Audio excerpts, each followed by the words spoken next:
All right, we're gonna get right into it because I'm a few minutes behind. But happy Saturday, everyone! Thank you for tuning in. This is from a certain point of view, where the Boba-Squadron. We take a look at the most recent episode of the Disney Plus series, Kenobi. And here on the channel, if this is your first time here, I mainly talk about collecting and action figures and things like that. But you get a cool show or a cool movie that inspires new toys. So I think that kind of inspires a lot of us, and I like to take some time out and talk about these things. And I get to do this every week with new shows and new toys, so it's a lot of fun. So if you are able to, or if this is something you're interested in, make sure you're subscribed to the channel here, or hit the thumbs up on this video that you're watching, whether you're on Twitch or YouTube. I appreciate you. Thank you. And of course, sharing, letting everyone know that we're live now.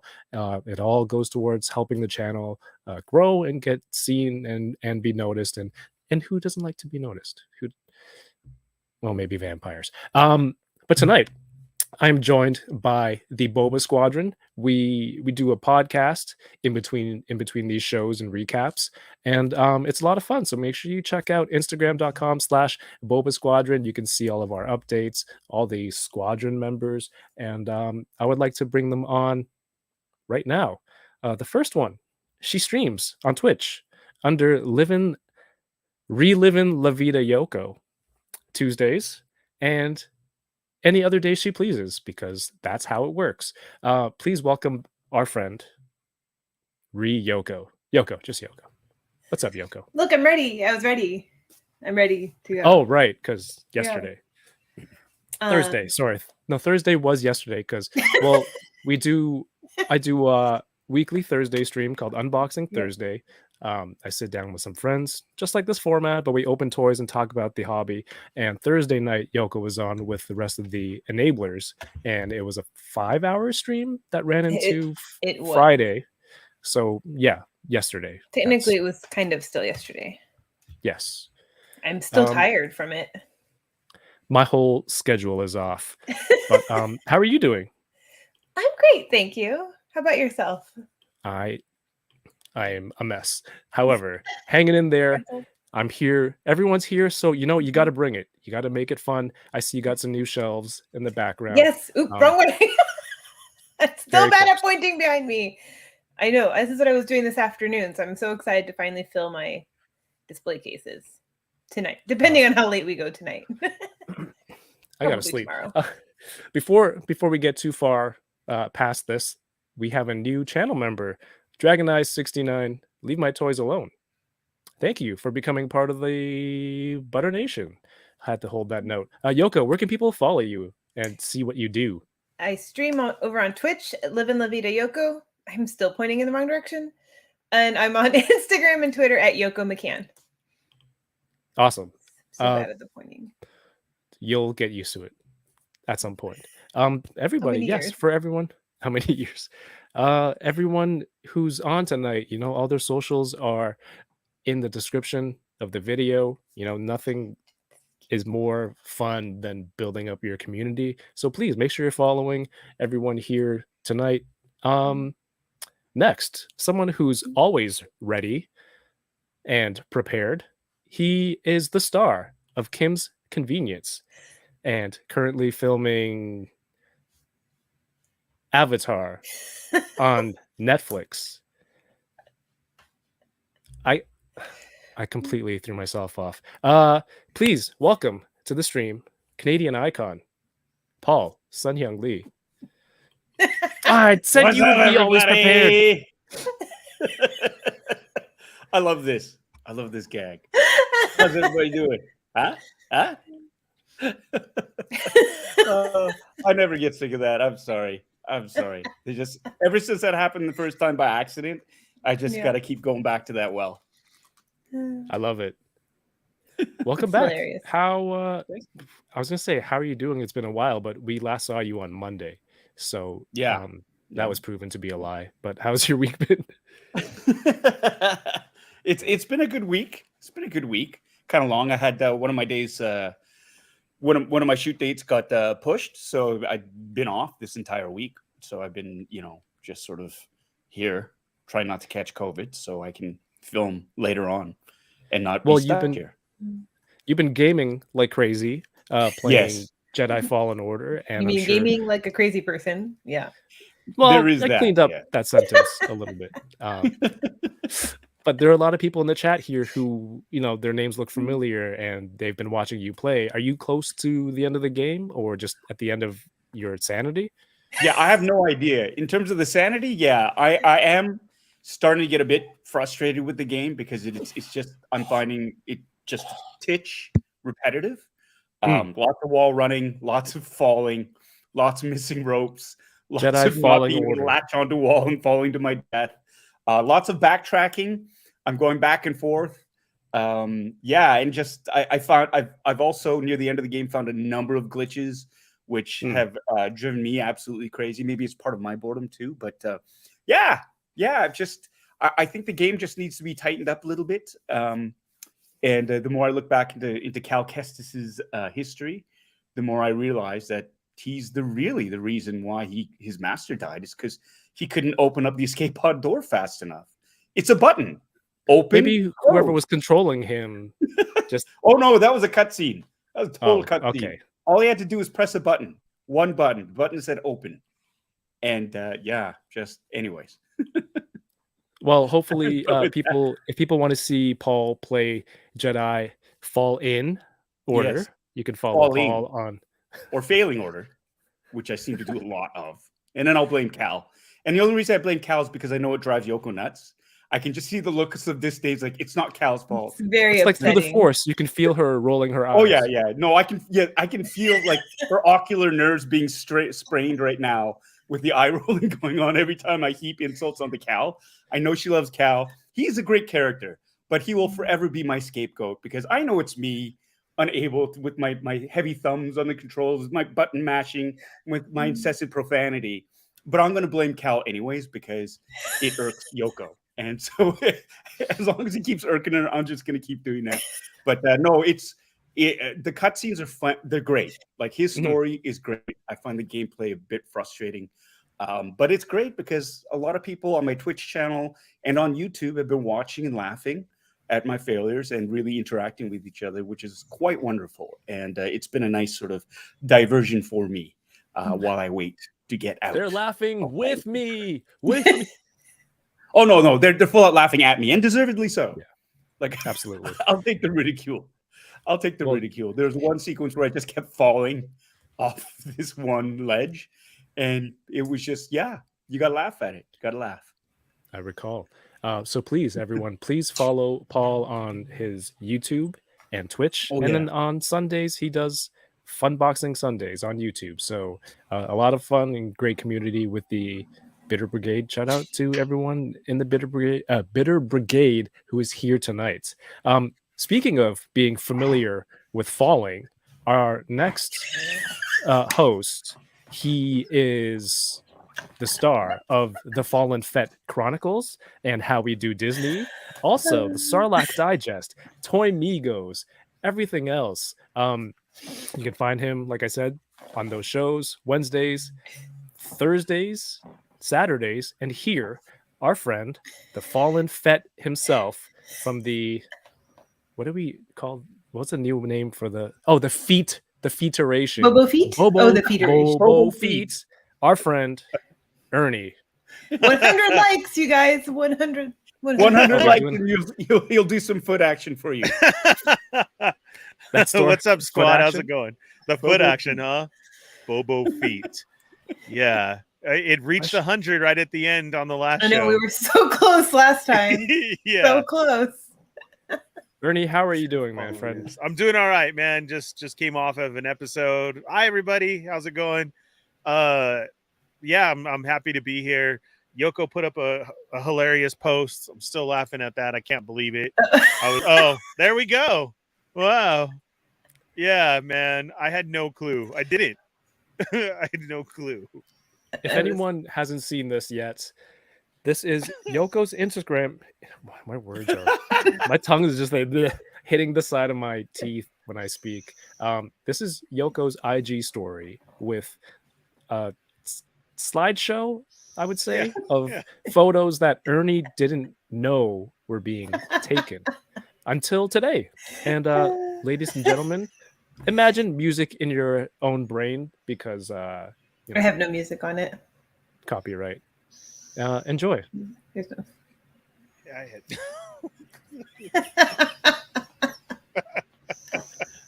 This is.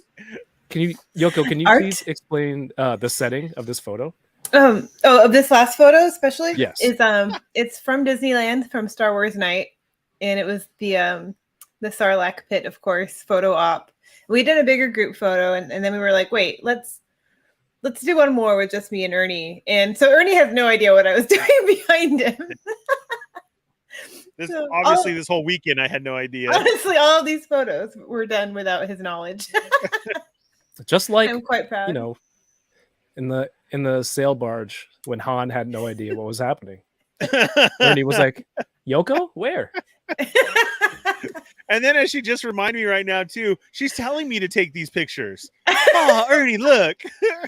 There's animated Boba Fett. Go get a picture. Wait, and I'm like, yeah. Oh, she told you to take the photo and you didn't notice what was going on? Like Corinne was taking No. like the nice photo, you know, like right next to me, and I would just go real quick and do. So all the thumbs down were you like, Yoko, you shouldn't do that. Your hand is in the way. Like it's in I the never photo. saw because like No, she because said, Corinne's taking the picture of him. yeah, I'm focused at Corinne the whole time. I did even that one where I'm like looking right at her. I had no clue. I didn't. I was like, oh, hey, what's up? And then like she said, later we're seeing more, and she's like, Ernie, look, Boba Fett. Oh yeah, let me get a pic. That one's cool. And I'm thinking, oh, how nice, right? In my head, and no, it's not. It was for this tomfoolery right here. Tomfoolery. My And goodness. yeah, this Sarlacc pit, you can see the full one, like the Sarlacc pit's there on the floor. And I'm like, yeah, I'll pretend like I'm falling in. I didn't know what she was doing. It was, yeah. I mean, you kind of opened I was having a it good up for that time. one. I did, You set yourself up. but the laugh is hilarious. But yeah, good times, man. Good times. I want to No. thank everybody who's here in the chat tonight. Make sure, if you're able to, on your YouTube device to hit that thumbs up. And there's a new option here on my channel where you can gift like a channel membership to other viewers. But the thing is, you have to activate. There's like a thing we have to click to accept things from the channel. So make sure if you see that, you hit OK. And then if some gifted membership get dropped in the chat, you'll be eligible, I guess. I think from what I've heard, YouTube gifts it to the more active people in the chat that currently aren't members. And if you don't know what a channel member is, it's just a way to support the content that's going on here. And you sometimes get access to early content, exclusive photos. There's different tiers, and obviously everyone who supports the Butter Nation, thank you so much. It's truly wonderful and gets us to where we are here. I think I can get through the chat real quick. Yeah. Right? Yeah, let's do Yeah. it. Let's give it a little music. We have. Oh, I need like trap horns. Anonymous dude 123 Ringer Lose. How are you doing? It's Saturday. It's not Thursday. Aaron S is here. First intermission. Tom. Thank you for watching Thursday. You stayed in that 5-hour stream for quite a bit. I appreciate you. Thank you. Val A is here. Oh, Val A is Valconitron. Thank you for putting your aliases in your names. Now I know who you It all are. comes together. There it is. Bearded Bills says a hello there. Now the music is throwing me off. Bad Wolf Media, how are you doing? Yoko McCann, Matt Logic 44, another channel member. Welcome back. Another channel member, Bitter Asian Dude Inc. Ernie's been cut, or has he? Stick around to find out. Well, I guess you're there, so that Yeah. RMD Collective, what's going on? Charles Stevens, 1-6 shooter. How's it going, Trevor? Let's see. Darth Gutierrez, Charles Stevens, literally action figs. Congrats on winning the giveaway, and thanks for posting that pic of the prize on Instagram. Appreciate it. Thank you. Innocent is here. More Canadians. I love going through the chat and recognizing all the support. You know, there's a lot of viewers everywhere, and it's cool to see a lot of familiar names. Melissa K. Prague over on Twitch says vampires suck. Penfred Nudo is in the house. Matthew Toy, what's going on? Lucky Butter and Bad Wolf. I think I'm catching up. Lucky Butter. Gary is here. How are you doing, Gary? It's been a while. I feel like I haven't seen you in a while. 8 and Skate, a huge supporter of the Boba-Squadron and the Boba-Squadron podcast. Glad you're here and glad you could make it. Maverick says, I miss Kim's Convenience. Hope to see you in a film. Maybe Lucasfilm can do a Mandalorian movie to finish up the story. Here's hoping. May the Force be with you. That's awesome. Great White North Empire, a whole bunch of stuff jumped. Nigel is here, says, coming in hot. Alfredo. Oh, Nigel. Carl, what's going on? I came in late, but was sure the episode. This made me laugh. Usually you have, last week's episode, we had time to watch 2 episodes and still come back for the stream. Maybe even a third. Sam Rock. Marcus Yee. Anna Lee says, we are back from baseball. 80s baby. What's up? Okay, it jumped, but I'm sorry if I missed your name. We're at 50 something people watching right now. There's 26 thumbs up on YouTube. When it gets to 50, I'll try to throw out a gifted membership into the chat if I can figure it out. And Ernie will throw out his feet if we get up to 100. Yikes! No. Here we go. Toby-Wan Kenobi. You get to see his Toby-Wan Kenobi. Gonna be epic. Bobo will make an appearance. 100 likes, everyone. Tell your friends to log on. Hit those likes. Let's see those feet. It sounds so much worse this time. Yeah, Paul, when you cut right to the feet pics, it feels very dirty. It's very dirty. I don't know, something about show his Toby-Wan Kenobi. It's just Now I'm picturing a giant toe with the Jedi robe. I swear, I thought the same thing. Somebody needs to do that, right? A little saber on the side of that toe. I'm sure there are some very talented members in the chat right now who are who might whip up something like that. Whip up. Let me enunciate. Whip up that image. Whip it. up. Whip it real. Yes. You want to talk about merch real quick? Because, we do like to collect a lot of toys associated with this. Yoko, most recently, what did you pre-order? Oh, live on the Enabler stream, I did pre-order, or I guess not pre-order. I just straight up ordered the Hot Toys Captain Rex. Oh my gosh, are we Very in nice. for a rebrand already? I had logos made and everything. Now we're doing the Boba-Squadron. No, we're good with Boba-Squadron. I'll archive all that stuff. You want to see this toe? I love that. Paul, Ernie, how about yourself? Oh, Go ahead, Paul. yeah, no. I pre-ordered because I think I talked about that. I can't remember now if I mentioned this the last stream or not, but I pre-ordered. I was able to get that Disney Parks Legacy Obi-Wan Kenobi saber, and I pre-ordered like a Disney Parks a jacket, actually a Galaxy's Edge jacket, which looked pretty cool. So I was like, well, I was there already, so I pre-ordered that.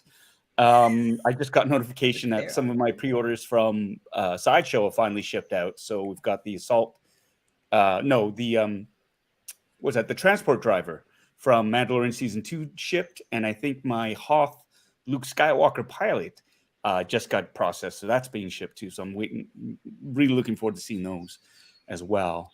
And Anna, I'm sorry, I pulled the trigger on a Corbanth saber, Obi-Wan Kenobi Episode 4 NeoPixel Blade installed saber. So yeah, I was going to remind you. I'm like, do you remember I said your wife is in the chat? Did you really want to list everything? And then you said more. Honesty is honestly the best it's the best sort of. There's a record for legal purposes. So when I'm murdered, we'll have a written record, some sort of visual record. I didn't My pre-order God. any. No, I just ordered just the one of each. Yeah, it was a limit of one, so there's no way I could have ordered more than one. So it's good. It's good. It's all good. It's fine. It's progress. Fine. It's fine. It's all fine. That's a sweet haul. fine. Ernie, did you get anything, Star Wars related? Yeah, so it was a pack up on it wasn't in the parks, it was on Shop Disney, the Obi-Wan saber that he was talking about, because I saw you put somebody had a question up there. I missed it though, I didn't get to, but I did get the Inquisitors on pre-order, and I got the Target Obi-Wan on pre-order. So that was a good snag right there. I did that And too. we were talking about we liked his outfit, and he comes with that bag and everything, so that's cool. Believe it's going to be Toys R Us for you guys. Yeah. Nice. For you guys. Those Canadians. For me and Paul. Well, you and Paul did an episode of the Fallen Feet Chronicles the other night. So make sure everyone please go to Ernie's channel and rewatch that if you love everybody here. Paul, did you keep your Thanks. socks on for that one, or? I just wanted to make sure. I didn't know how many likes you got. Yoko, first of all, the birds are chirping again. I feel like we're in a Disney movie, and then someone's gonna Is it okay, or do you need me to shut my window? No, it's good. I like it. Okay. What did you get? I put out an alert for help to get this one because Walmart canceled my order. So shout out to Toy Bro for hooking me up with the Ahsoka Deluxe TVC that I wanted so badly. It just came in the mail today. I will rip into it at a later date. You are? Oh man. Well, I'll carefully rip into it. Oh, okay. I was like, whoa. I will cut it nice. I will cut it nicely and unbox. Okay. Very cool. Yoko and I opened this on Thursday. Wait, did you have more? This came in the mail today bad. too. Nice. Ooh. My Starfighter. I know. First I saw it when I pulled it out of the box. I was like, "What did I order?" Because I didn't think I ordered Boba Fett ship. Yeah, it confused me. But I didn't even know that was a set that was coming out. Yeah. Yeah, the pre-order. I forget when it was, but that's it was nice. 2 or 3 months ago. Right. Yeah.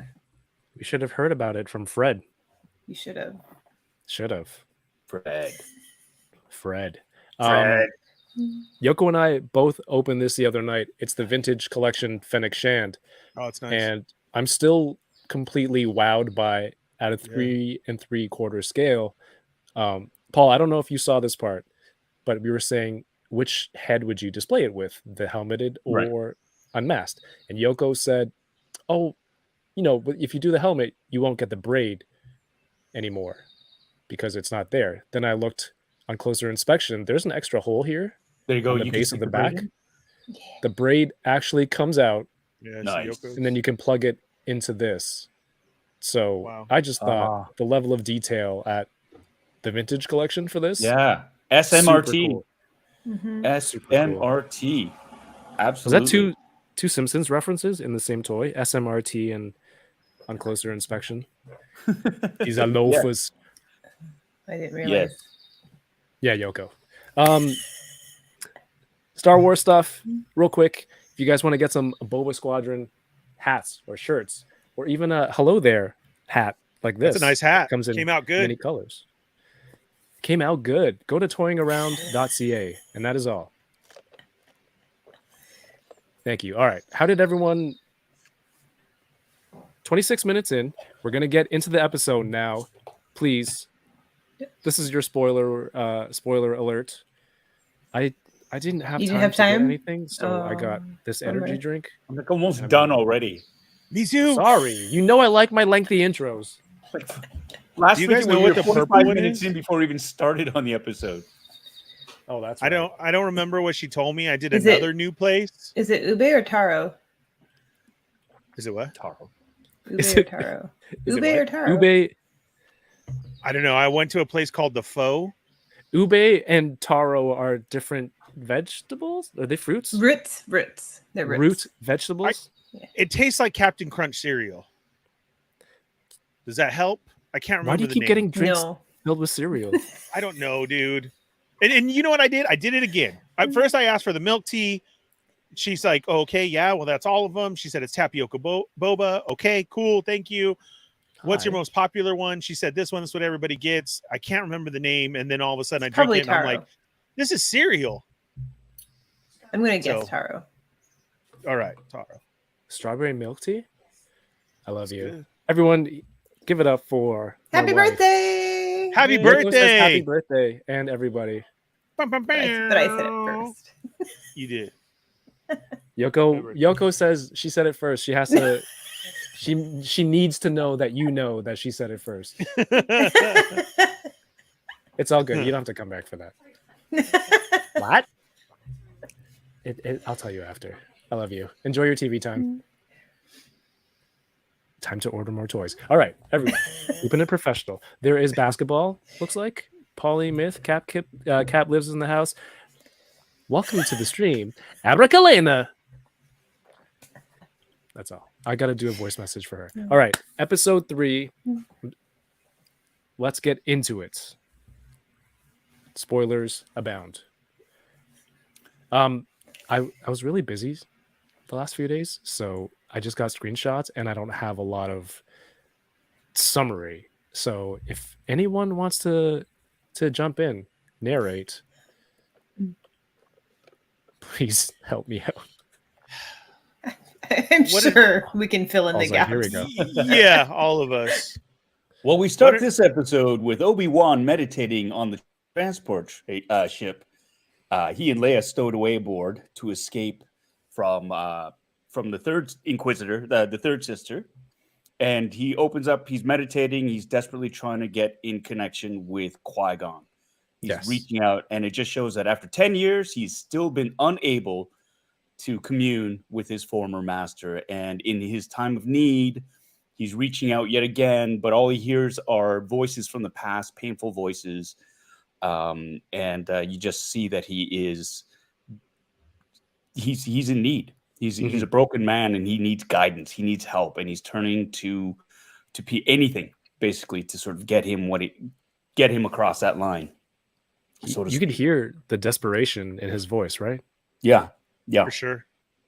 He's like, and I love how the light is shining through, and the shadow on the walls. They look like the Imperial, the grates, the lighting grids. That was a great look, Kevin. Sorry. It's a great screen cap. Oh dear, my face. Who's that guy? Look at that. Imperial overtones. Look at that. Mm-hmm. Right, like that. So good. It's not just the flashback voices too, but also Reva, like her shouting after him, Obi-Wan. So that's also on the forefront of his focus right now too.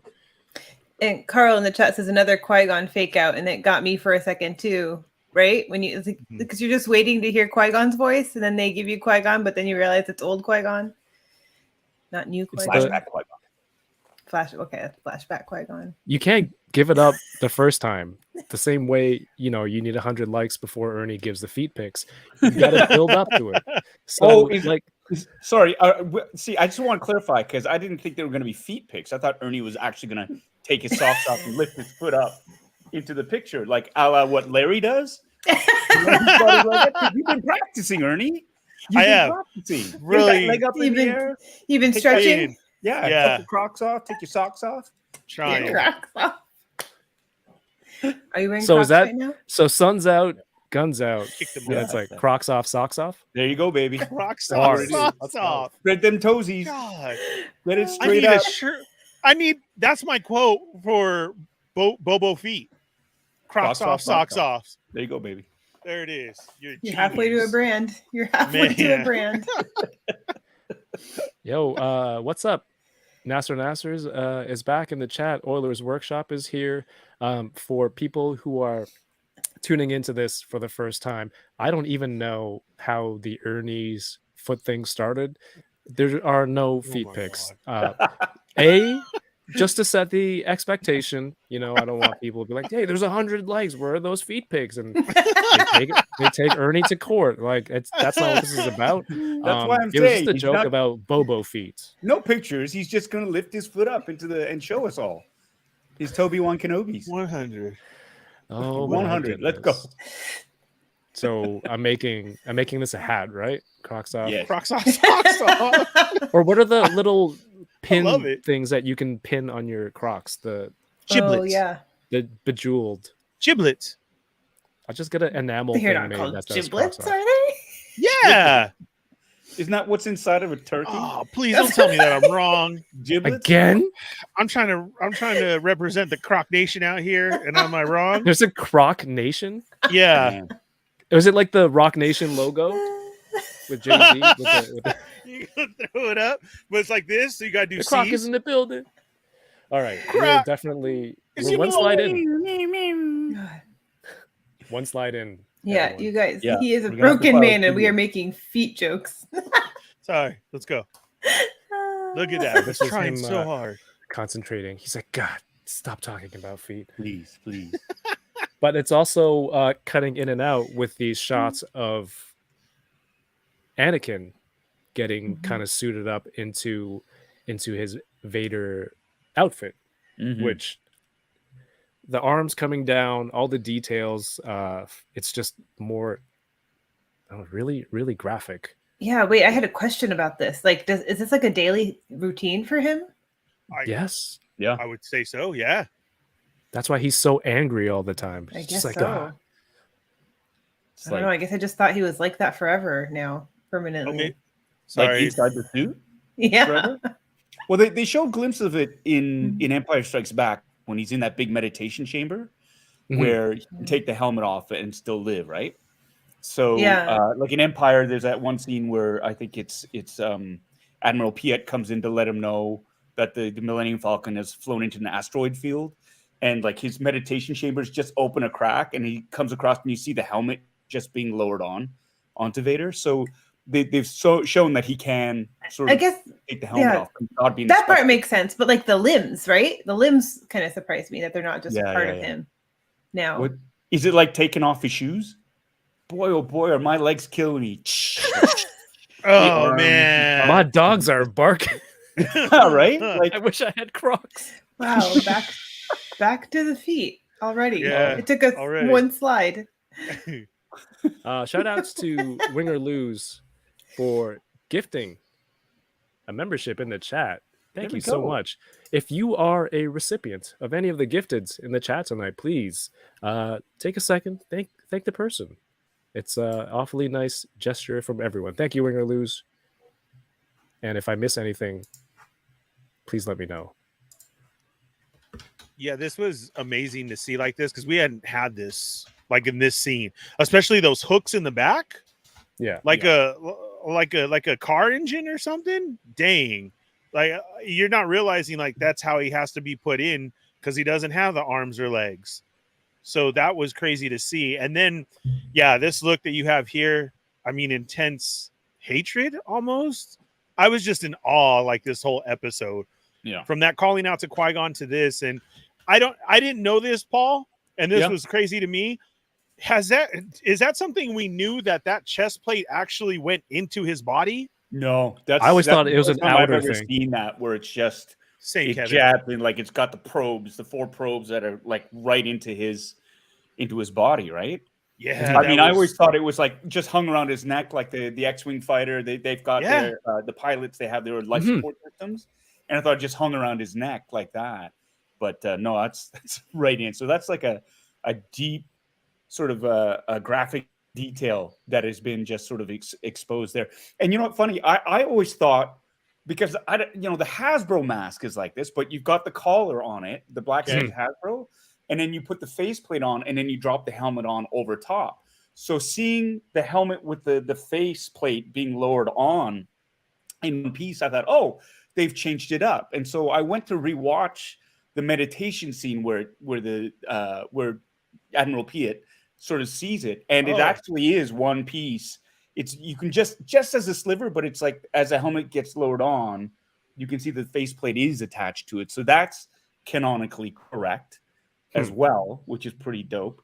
And there's another little detail for later on that I didn't realize was canon either until I went back to check. I was like, oh, damn, it was. So they are really, I mean, Deb and her team, they're doing their due diligence to make sure that things line up in terms of how he's put together and how it's constructed. And yeah, it's just these little tiny details like that. I think the reason why I thought it was a 3-piece thing, collar, faceplate, and helmet, was in Revenge of the Sith, where when he's first getting it done, the mask gets lowered and then the helmet comes down afterwards, right? So in that was a 3-piece. But here, this is actually more in line with Empire Strikes Back. Mm-hmm. Maybe it was modified afterwards. Yeah, I think so. I think it's the whole, they first putting him together, it's like that. But then from then on, once he's accustomed to the suit, they've got that system where it's just quicker and more efficient. Upgrade. He's like, guys, I got to do this every day. Like, help me out here. Yeah. Save me some time. But I think it's cool, Paul, you mentioned Deb, the showrunner, looking at all these details, making sure that everything is smooth canonically, nothing's out of place. I like, even myself watching the Grand Inquisitor scene from the last episode, it's like there has to be a reason for it. There's no way there's some kind of that big of a mistake in terms of how the Grand Inquisitor dies in Rebels. So I'm just waiting for an explanation, just holding a spot there. No, like there has to be a reasoning behind it. I was hoping there'd be an answer in this episode, but not really. But there's still time. But I just, sometimes you got to keep that in the back of your head. Like there's a plan for everything, right? Yeah, absolutely. All right. We cut out to the wonderful landscape of Mustafar, leading up to this beautiful shot of Vader's compound. And I watched this scene over and over. This is like a painting. It's gorgeous. And the inside of it too. It seems like the narrow windows aren't really great for sightseeing. He's on his Zoom call with Reva, and on this call, she tells him that Kenobi kills the Inquisitor. And she's on the case. She's doing her one-on-one with him, which we see later on. It ticks off the fifth brother, 5. But like, what did it feel like seeing Vader out of his full costume, like getting put together, and the whole look that you're finally seeing him in this series and having this conversation with Reva? Ernie, what did you think about this scene? It was intense. We've never seen like this throne, and this throne kind of looks like Snoke's as well too, like how you have the Emperor who sat down. We saw Snoke. Now we actually have a visual here of this throne in live action. Like, wow.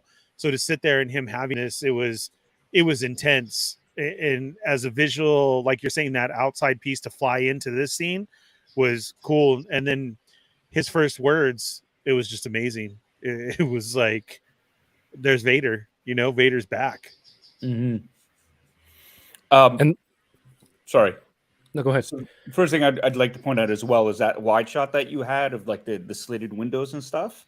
It kind of looked like the inside of his mask looking out, like if you the slide before, because you got the stairs, which are his mouth, right? The throne and right there. So it kind of looks like the inside of his mask. They're looking out Vader's mask. The 2 eyes. There's the nose piece and the stairs. Right. So that's awesome. Point that out. Second of all, I've been informed that those little pins, those croc pins, they're called gibbets.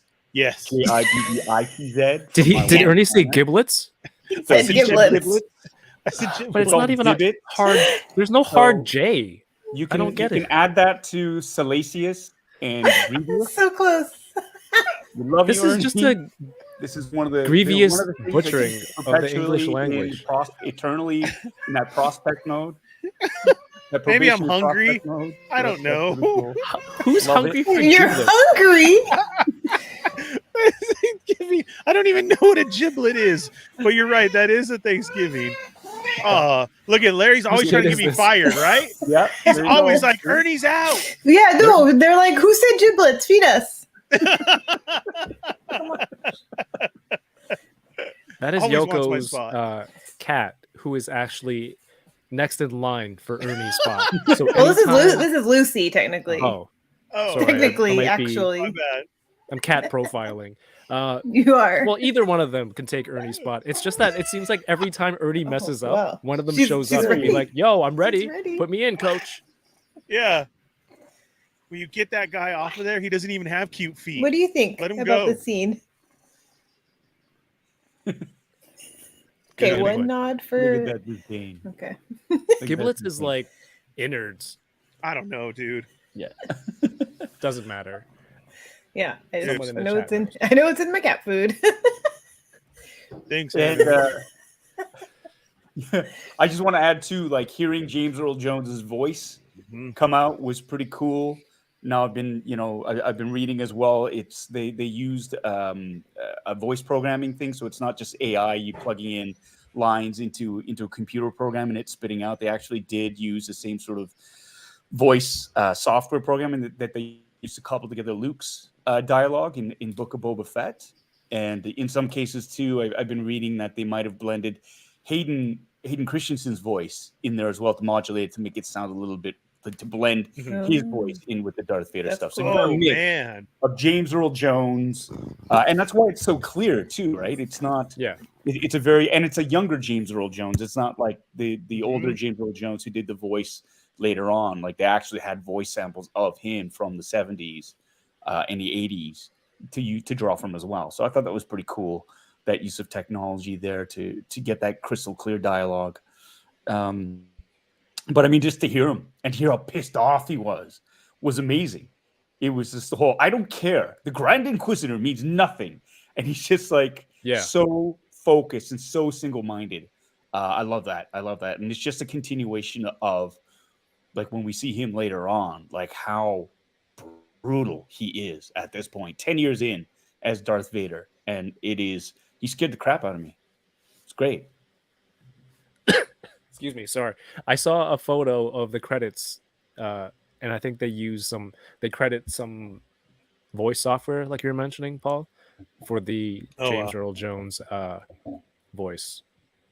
So yeah, Carl said, did they de-age his voice? He sounded like Vader again. Maybe they use Lion King clips.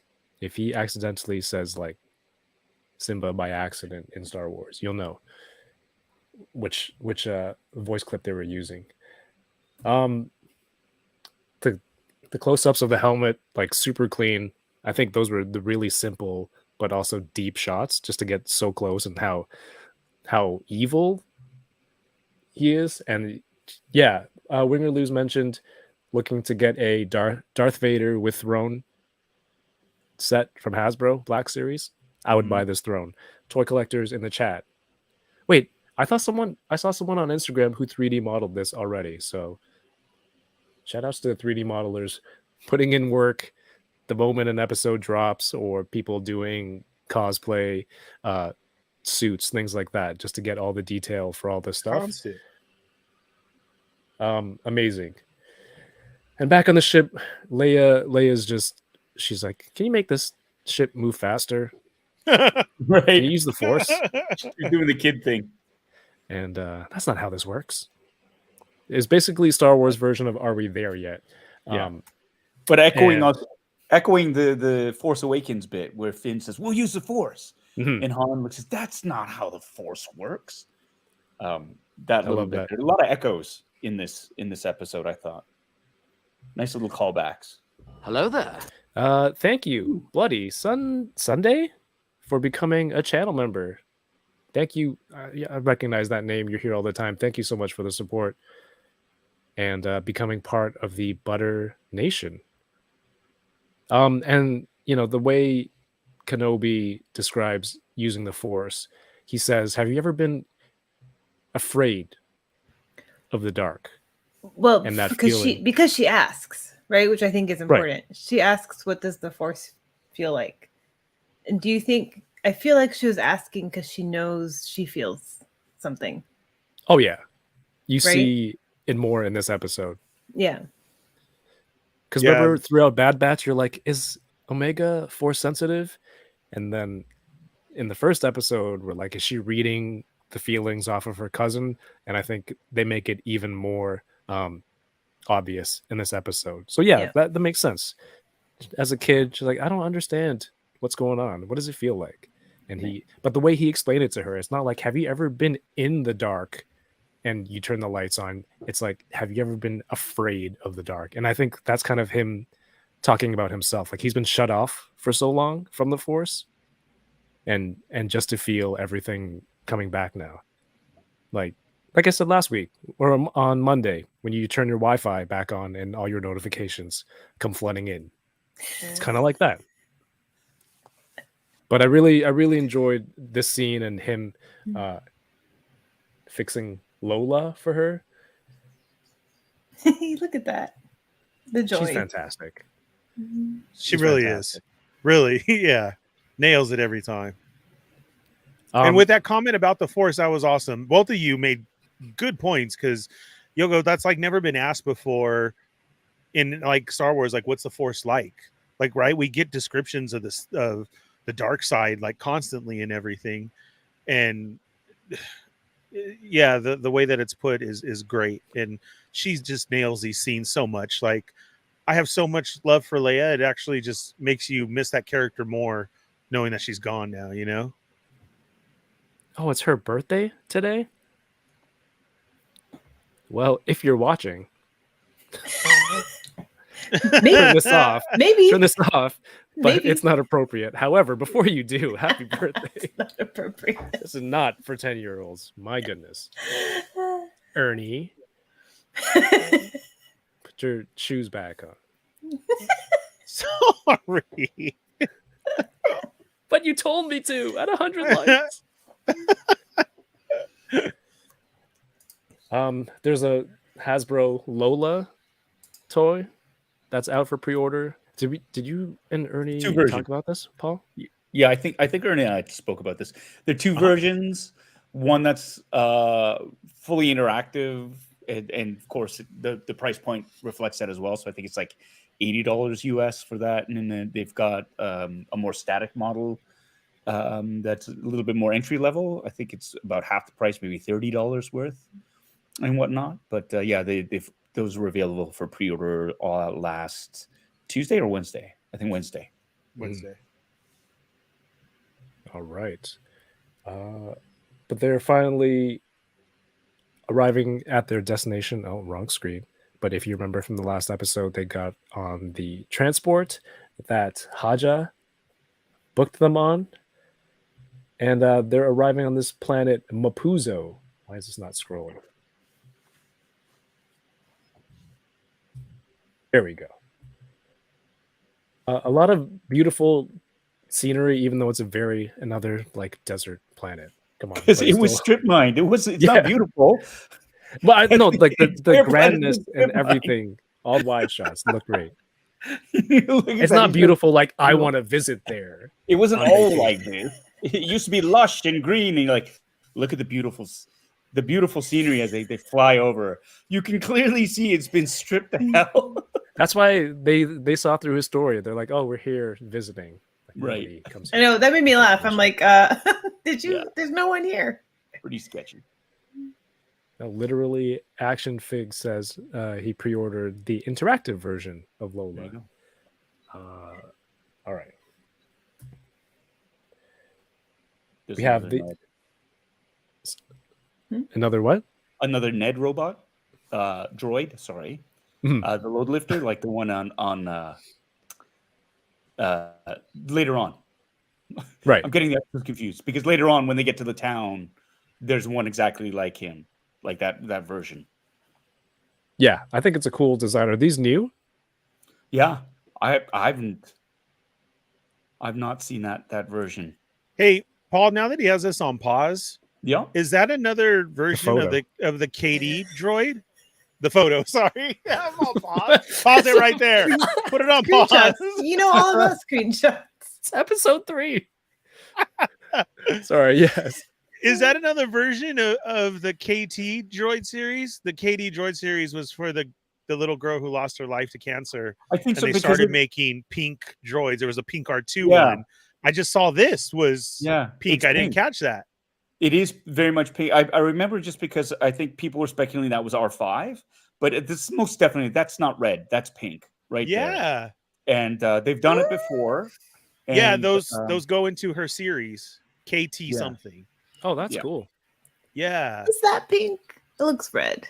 It looks like red it's that's pink. been in the sunshine. Look, Yoko, I paused it. It's pink. It looks like a washed out red to me.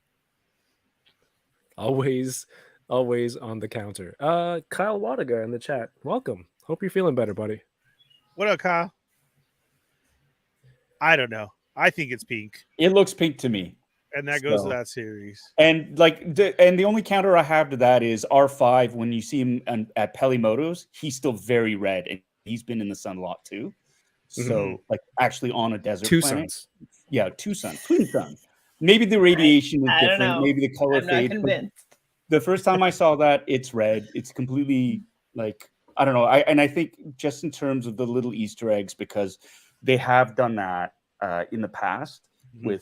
with the R2 unit, for example, that was made specifically for that little girl. Yeah, I think it's a nice.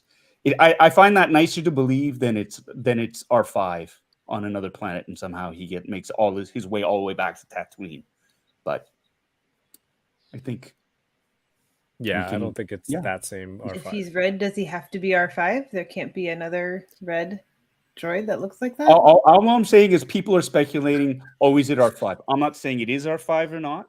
Mhm. And like we said, it was like Forlom before. We all go, it's a droid. It looks like Forlom. It must be Forlom. Mhm. And Deb Chow's saying, no, it's not Forlom. It looks like Forlom, but it's not. It's like the bartender droid in Mandalorian season 2. I said, is it the same one from Jabba's Palace? No, it's not. They look the same, but it's not. I'm not saying either way anyway. All I'm saying is I would like to prefer. I would prefer that if it were up to me, that if it was the pink droid, it would be in Katie's honor. So I think that's a nicer touch than trying to speculate whether it's R5 or not. Yeah. And like the whole galaxy, come on, there's more than one unit of can't be R5 everywhere, hopefully. Like it's not just the Skywalker family. I the didn't say I entire think galaxy. it's R5. I'm saying No. it's not a pink. I don't know. It looks pink to me, but I mean the chat is getting My really chair into is it. pink. There's flamingo That's not- pink, wild salmon pink, Yeah. sashimi R5. Yeah, you guys what's that whole argument about? Like, is this dress gray or is it blue? Yeah, Like, no, or that's- whatever the heck that is. That's right? really Like, where I was trying to That take one's this, way off. to be honest. Yeah. that's all it is. So yeah, this droid looks awesome. I feel like it's a robot, and I think it's coming soon. He can kick some ass. Like he is going to smash some stormtrooper helmets or something. Also, this whole scene, everything I'm looking at, all I see are these bins that, again, 3D modelers, they're gonna get onto it, and I'm gonna be able to 3D print some of these soon. So I hope that happens. Props and background bins, they're the best. They're the best to see. More look at the luscious landscapes of Mapuzo, your next vacation destination, being strip mined by the Empire. And they're supposed to meet their contact that Haja gave them the coordinates to, and he's just very angrily trying to teach Leia, like, not everyone's trustworthy. You can't rely on everyone. And it's just, I mean, we've all had to teach kids this part. Also, I feel like he's at the end of his patience, kind of like when Yoda got tired of Luke and turned around and turned into a Force ghost. But I thought he was going to do that next, but we already knew he stays alive, so that wasn't the case. But it's here. He looks off into the distance and sees this crazy. How did you guys feel about this scene? Just seeing Anakin unscarred, unburnt, out in the brown field. robe. Yes. Brown. Like, what does it mean in the middle of this scene, just walking with Leia? What do you think? Their attachment that it is getting. I mean, so we had the call out at the end of episode, was that 2, right? So obviously now you're seeing not Force Ghost, but you're getting visions. Like, we know he's messed up, and you see this is Anakin. Like, that's crazy. It was scary because he doesn't even know himself. Like, he looks down to Leia, like, can you see this too? And obviously, you know, she asked Ben, what are you looking at? He's being toyed with, you know. It was frightening. It was that. And to Kyle's comment, he's right. This was the only thing that kind of sucked about this episode, because this is literally like right next to the house right here. This is how we look out here in the desert with the Joshua trees and everything, and the trail they're walking on. I was waiting just for like a motorcycle to go That's driving what over Oilers the was hill. saying. Yeah, About the desert here. we have a quarry too that's like right here, that, you know, CMEX plant that everybody works at. And I'm like, dude, did they shoot there? Like, this is literally next door. I'm gonna go recreate this scene this weekend for a TikTok. With shoes on. Matt Yes. Logic says, could you recognize him on your phone, Kev? I didn't realize it was Anakin until I saw it on a large TV.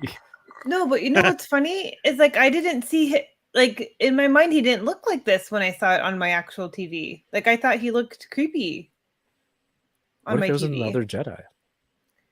It's Cal Kestis, confirmed. That's why Paul left. He didn't want to give it away. Boo. Terrible poker No, face. I'm just like, I don't know. I feel like I expected him to look creepy, so that's why I thought he looked creepy. The cats are driving me insane. Oh, But no, like, he looks like Anakin there. I don't know. For me, I was like, is Obi-Wan becoming unhinged, or is this one of those Force? I forget what they call it. Their little the dyad, the Yeah, force yeah. vision. Yeah, yeah. Oh, that's and what I'm they're just saying. the beginnings of their Mhm. voice chat action. Yeah. Oh yeah, missed Yes. opportunity for your Watto voice. Leia's like, who is that? Hey, Ernie, it is you. I only have the one line. I have the one line. 'Cause But when it I works go so well. every time. If I say any more, it turns into Borat. Hey, maybe you can help me with these deadbeats who owe me some money. And that's when it turns to Borat.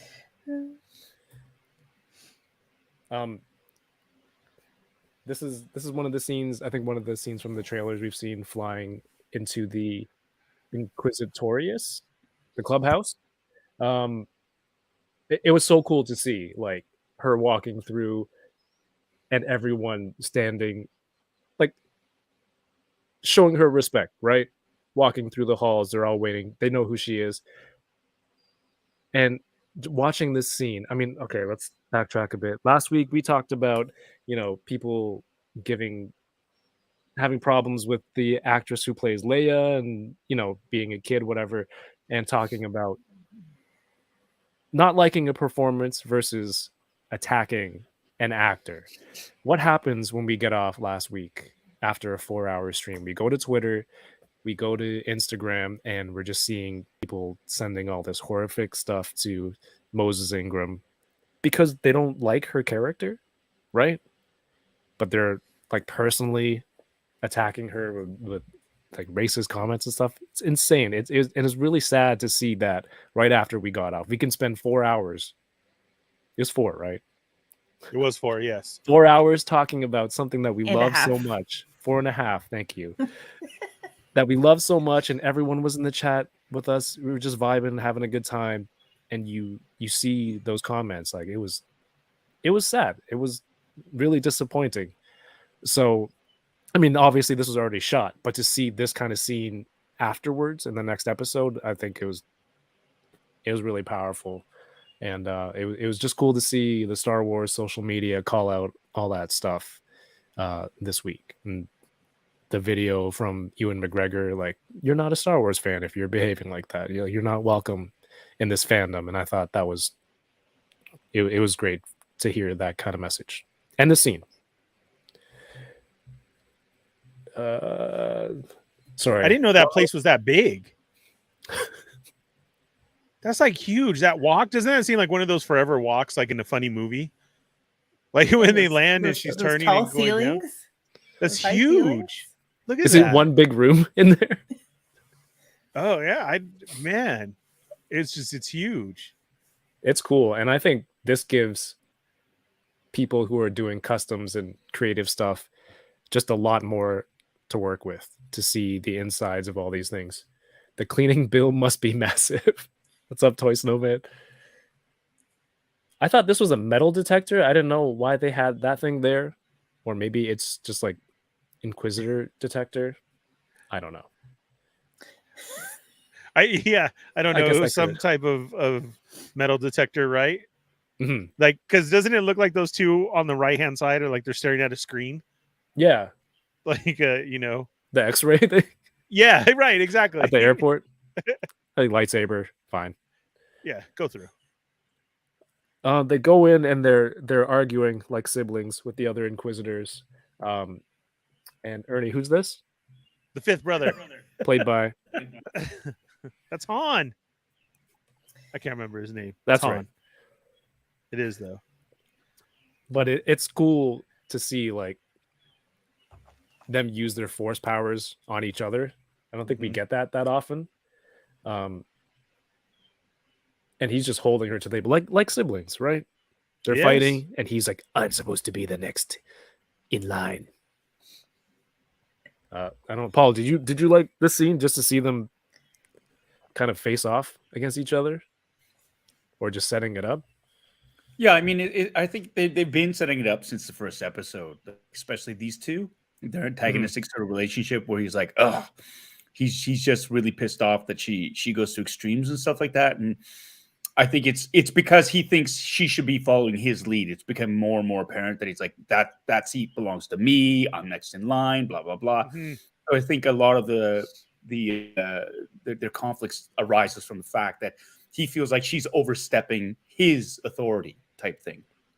And it's like back and forth when they do find Kenobi, and she says, "I'll go tell Vader," and he's like, "I already told him," type thing, right? Like it's that sort of pissing contest right there.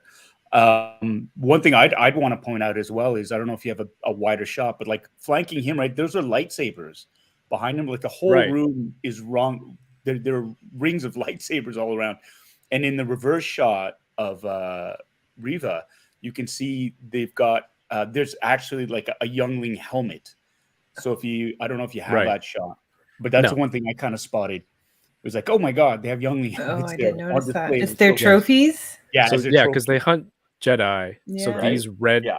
bars in the background behind Reva, there's like two more rows Uh-huh. full of lightsabers as their trophies, and I think, yeah, like Paul said, there's a Padawan helmet, which is So it's like, Yeah, oh, dark. interesting. Sithing It's a contest. sithing Yes, contest. it absolutely is a sithing contest. I like that. very nice. And who's the other sister that's sitting there? She's the isn't she the fourth sister? Fourth sister, yeah. Fourth sister. Yeah, and so they're having their sithing contest. She's saying, "Send out the probe." Excuse me, send out the probe droids, and she's kind of trying to take control of this whole hunt. And because the fifth brother was like, "You talk to Vader personally?" Like, nah, that's not cool.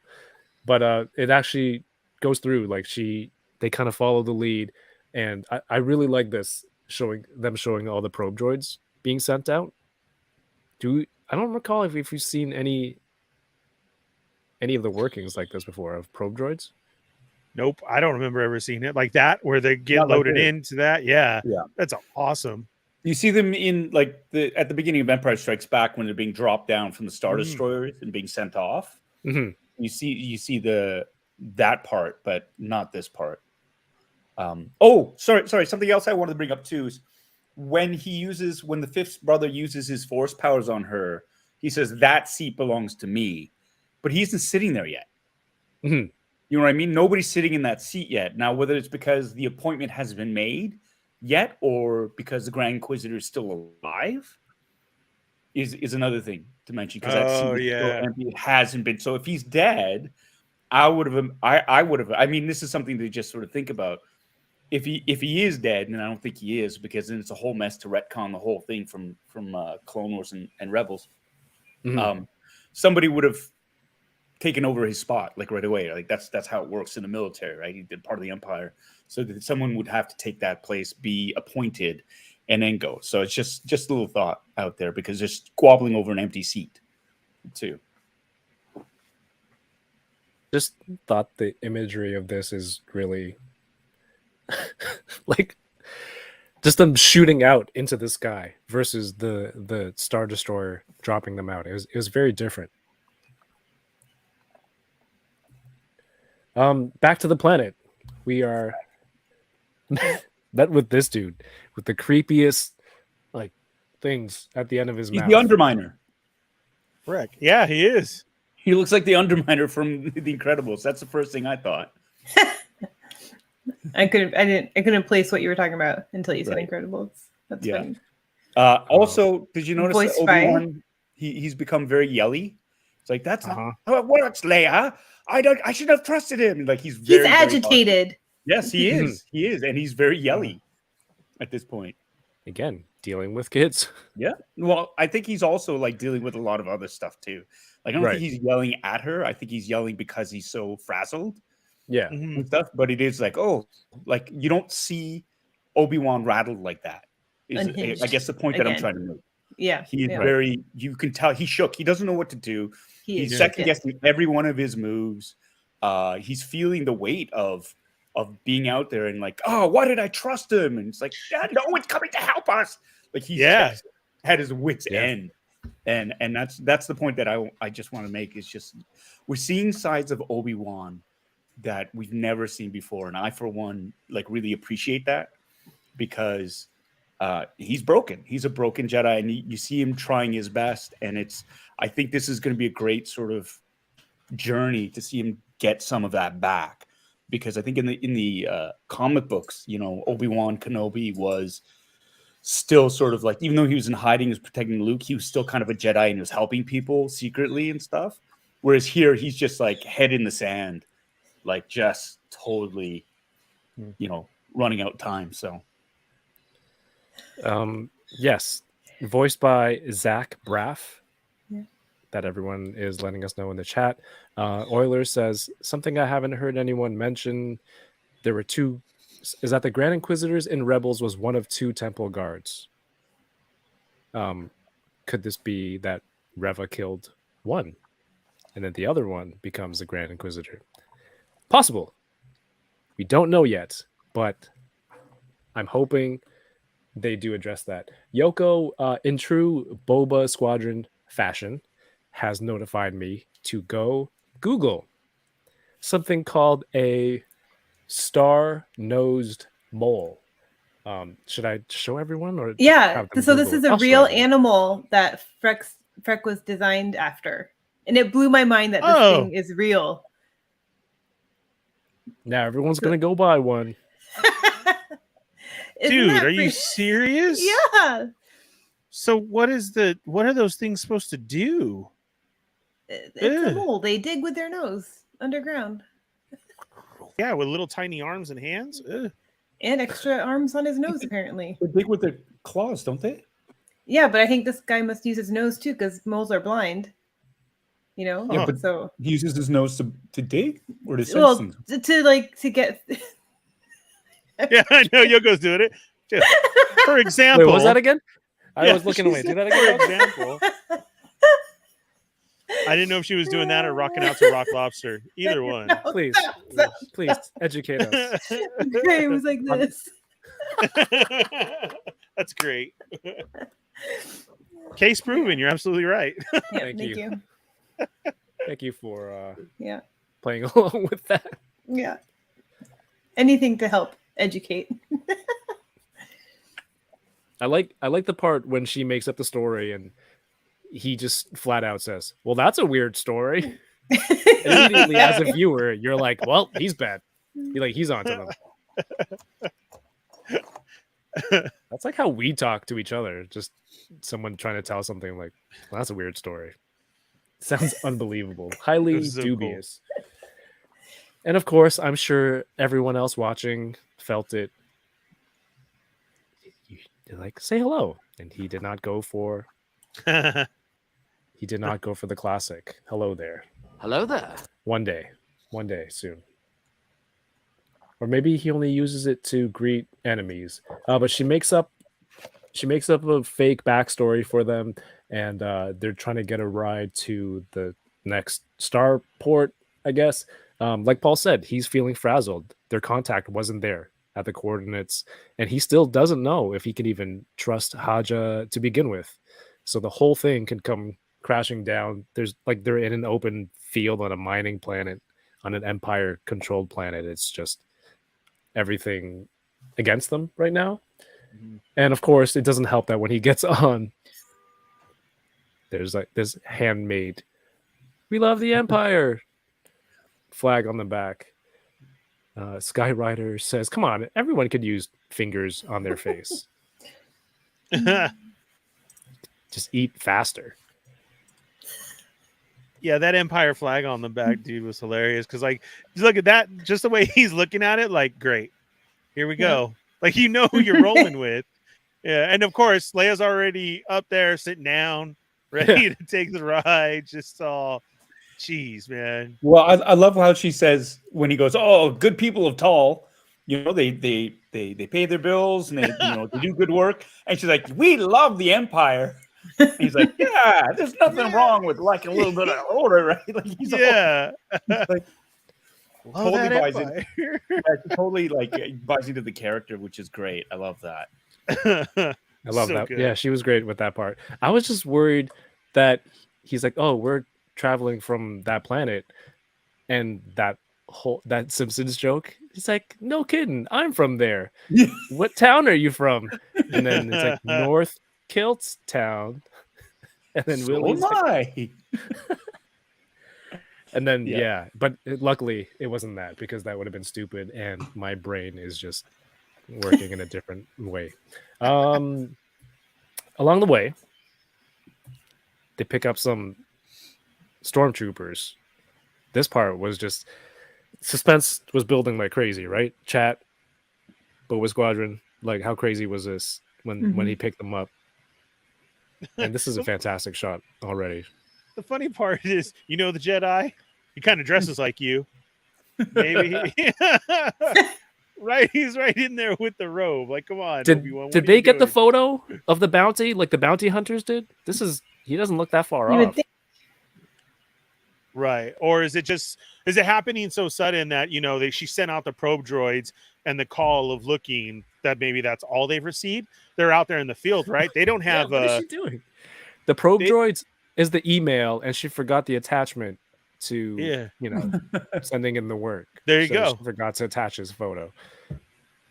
Because, hey, you are dressed like a Jedi, also traveling with a small child of a similar description. What? You called her what name? Yeah. Hey, wait a minute. You called her Leia. I thought her Yeah. name was Luma. It was just, I thought that was a little bit too like, okay, smart guy. Just back it up a little bit. And none of the a other line of troopers are questioning. like, It's like, are you sure you haven't heard anything about Jedis? You look like something. It's just, he was so forceful in his interrogation. I thought it was a little bit, that seemed a bit forced, that whole bit. Uh-huh. But what I did love was but they told that sad story. yeah, and that's Got to their that's hearts. what I loved, and that's why they believed them, because it was true. When he Yeah. says Uh-huh. that whole like, Oh, yeah. when I look into her eyes, I see her mother type thing. Like Mhm. that was so real. And it was a great cover too when he says, "Oh, Leia was her mother's name." It's been really hard. I She's get been gone a while." confused. I get confused. I'm just an old man. Where am I? What I- year is this? For a second there, Boba I Fett. thought maybe he was gonna Jedi mind trick his ass. Yeah, I was waiting right? for that. Like I was just gonna say, you're not gonna get on this transport. You know what? We're not gonna get on this transport. You're gonna walk here. That's what I thought was gonna happen. But this was a much nicer scene, I thought, just because of that moment of truth and that sort of the real tenderness right there. That sense of loss was palpable. And when they leave, and she's like trying to suss him out, she's like, "You're lying to me. Like you're hiding something. What is it?" And she jumps to, "Are you my real father?" And then the dagger in his heart too when he that has to respond and part say was that, so heartbreaking. yeah, Honestly, because he is like, when Anakin died, he died type thing, right? And so Absolutely. it's that whole, he looks at her and not only sees her mother, he sees her father, and that's the double tragedy right there. I think it's just, it's harsh. But this little Painful. actress is so good at that. She expresses those emotions so well, and I still can't get over the people hating on her. Like, how can you watch these scenes with her? You know how can you not feel what her character should be feeling in those moments? She's doing amazing. Yeah, I don't think, and here's the thing, I don't think anybody could fault her performance in this, because she really shows it. But in the earlier episodes, and I find people they're impatient. So you don't get to see an actor's full range when they first appear in some episodes, right? Like you're introduced to the character, you get little snippets of it, and people like right away, oh my God, it was terrible. This little kid. It's like you've seen a fraction of what she can do. Give her a chance. Like, this whole series is meant to be watched like a 6-hour movie. So just like, cool your gitch down, relax, take a chill pill, sit down, just enjoy it, and like see what she has to offer for all the characters. Because I know as a performer, there are times it's like, here's your introduction scene. You don't have that much to do. And I would hate it if an entire fan base based my abilities on that one little moment there. And it's like, that's the frustrating thing. We've become so entitled as a fandom sometimes that if we don't get blown away right away from the smallest snippet of a scene, and that's what happens. And people want to voice how much they know about Star Wars, and let me take it out on this little girl because I know Star Wars and she's not a Star Wars because I've only seen 30 seconds of her work type thing. I mean, it's that whole, I'm going to let everybody know how angry I am. Star Wars fan. Like, I feel that, and it's not just Star Wars fans, but I think it's just this whole internet culture. Yeah. I didn't get full-on gratification right now, right away. I hate this. Let's go type thing. Bugs me. Keyboard thug. Croc Nation. I think Paul, you were waiting for like the Force Jedi mind trick. I was waiting for it too. Just maybe a little wave of the hand under the cloak. And I think, storytelling, they have to have that. They know, like, oh, everyone's probably going to be looking for a Jedi mind trick here. And instead of giving that, give us that powerful back and forth, the really deep conversation between him and Leia. But it also shows like he's still not, like, he saved Leia with the Force earlier, but he's still not because he had to. Yeah. Right, because he had to. But this feels like you kind of had to. But he's still not fully using the Force. He's still not he's fine-tuned with it. He's not believing in himself. That's why I'm not. When he saved Leia, that's like the first time in so long. He's definitely cut himself away from the Force, like so much. Like you lose it. So like he had to force him, barely caught her, sets her down. That was it. I'm sure he would, but I don't think he has the confidence or the right mind in order to do a Jedi mind trick right now. It was just, it's not going to happen. Like, I don't think he has any other means except that blaster, which he's really good with. But yeah, it just seems he's that broken and far off from the Force. I can't wait till he gains it back. And I mean, we'll see it more later in the episode as well, too.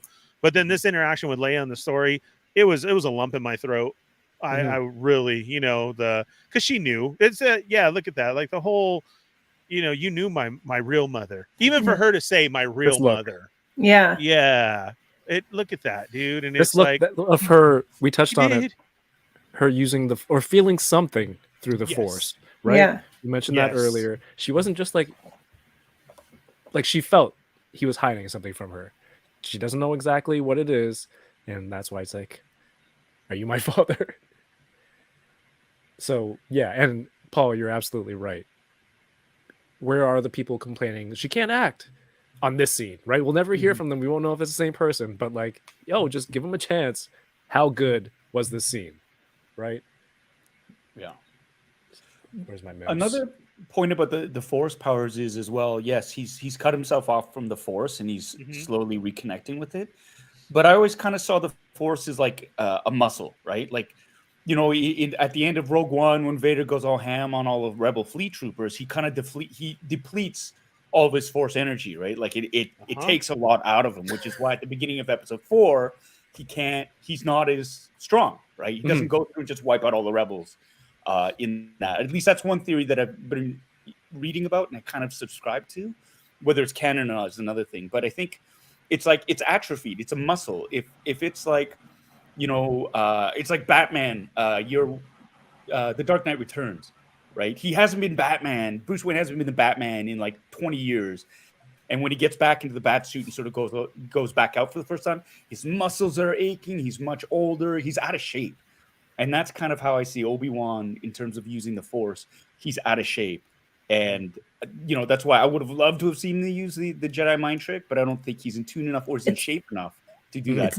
It's not his plan A right now. Like let's say like that storytelling didn't work. Like they didn't believe him. Would he have used it? That, you know, like that. I feel like he's just not using it until he has to at this moment, because I think you're right. Like he doesn't trust that it's going to work, right? Yeah. Because he's so atrophied from it. Definitely agree, Paul. We've done that theory on Sarlacc many a time, and it kind of came around Grogu on how he does that, or after Yoda fights, right? And then he grabs the cane and is walking again because you released so much. Like, you know, it's not just always there. You're not always at full. So exactly. When you say when he collapses after he's like strenuously using it, like he's gassed. So I kind of love that idea, the fact that Force power isn't infinite. Like there is a certain point where you just physically exhausted from using it, which is pretty cool. Because then it stops you from being like invincible. Oh, I love this part. Right. Sorry, just looking at the next slide. But we can finish that part off. I totally agree. It's like you know, maybe he could have been practicing in the cave, but he was completely cut off. So I get it. It's not like the Wi-Fi. I think he was just totally hiding, and he was using Luke as a shield. Yeah, it was an important deal, but like that also gave him an excuse to not do anything. It's like, no, I'm here. I gotta protect the boy. It's like, that's the best excuse. It's like, I can't help you. I gotta protect the boy. Yeah, I'm not gonna use the Force. I might draw attention to the boy, type thing, and it's just. No, that was good. I'm just picturing Obi-Wan saying that with Ewan McGregor's face. To end this scene, as we're all tugged at our heartstrings, and I know that, yes, he's been yelling at her and everything, he really does turn it around for her, right? Like, I know, you know, you're Alderaan, that's not your real family, but hey, I was pulled from my family too. Yes, that was a great way to make her stop feeling that. And he starts describing mother, father, which was crazy. And lo and behold, Obi-Wan has a brother, maybe. So he thinks, as far as memory. That was crazy, but that was cool too. You can see her really like, you knew my mother, you're getting to that. And he really brought around like, your family is who you have now. Like, I understand that. I miss my family. I have small memories. That was amazing. Yeah. As my favorite character, I think it was cool to see that kind of detail and more backstory of him giving that personal, like, I was pulled from my family and I just have, what does he say? My mother's shawl, my father's hands, these just little images and baby feet. I think what else that does is like plant another seed of like the Jedi weren't all that, right? Like they are taking these kids away from their families up to the young enough that they don't even remember them. And I think it's just kind of placing those seeds of doubt in our minds too, to understand later why someone would turn, you know, to the dark side. No attachments. Mm-hmm. Isn't there this thing all over the internet? Ewan McGregor's brother is a pilot, and his like call sign is OB2. Mm-hmm. Yeah, there you go. Confirmed. He's going to be in the series. You heard it here first from Paul. No, from me. So they pull up to this gate, and there are things that I love here. There are things that confuse me. You know, the star-nosed, this dude is just a snitch. He's what a jerk move, huh? Yeah. God. So they come down and he takes out. Well, we're not there yet. Sorry. They're searching him. The probe droid comes down. He's unbuckled his holster. He's getting ready for action. And first of all, this pick, I love this through the eyes of the probe droid. I thought there'd be like text or warnings, things coming up, blaring, but no. Reva didn't attach the file, so he doesn't know what he's looking at. And the fight starts. He just takes everybody out. I was waiting for some lightsaber action. Did you guys feel the same way? Or Yoko, Paul, Ernie? That's what I thought. Like, you know, when they kept showing his hand move to his hip, that's what I was assuming. But if another saber freak out, it's still so weird to me to see him shooting a blaster. It feels weird. Is it not so weird? Uncivilized. Yeah, no, it's. I kind of love it, and I kind of figured he wasn't going to use a lightsaber because he was saving it for Vader. They're saving the. Yeah. He doesn't turn it on for Reva.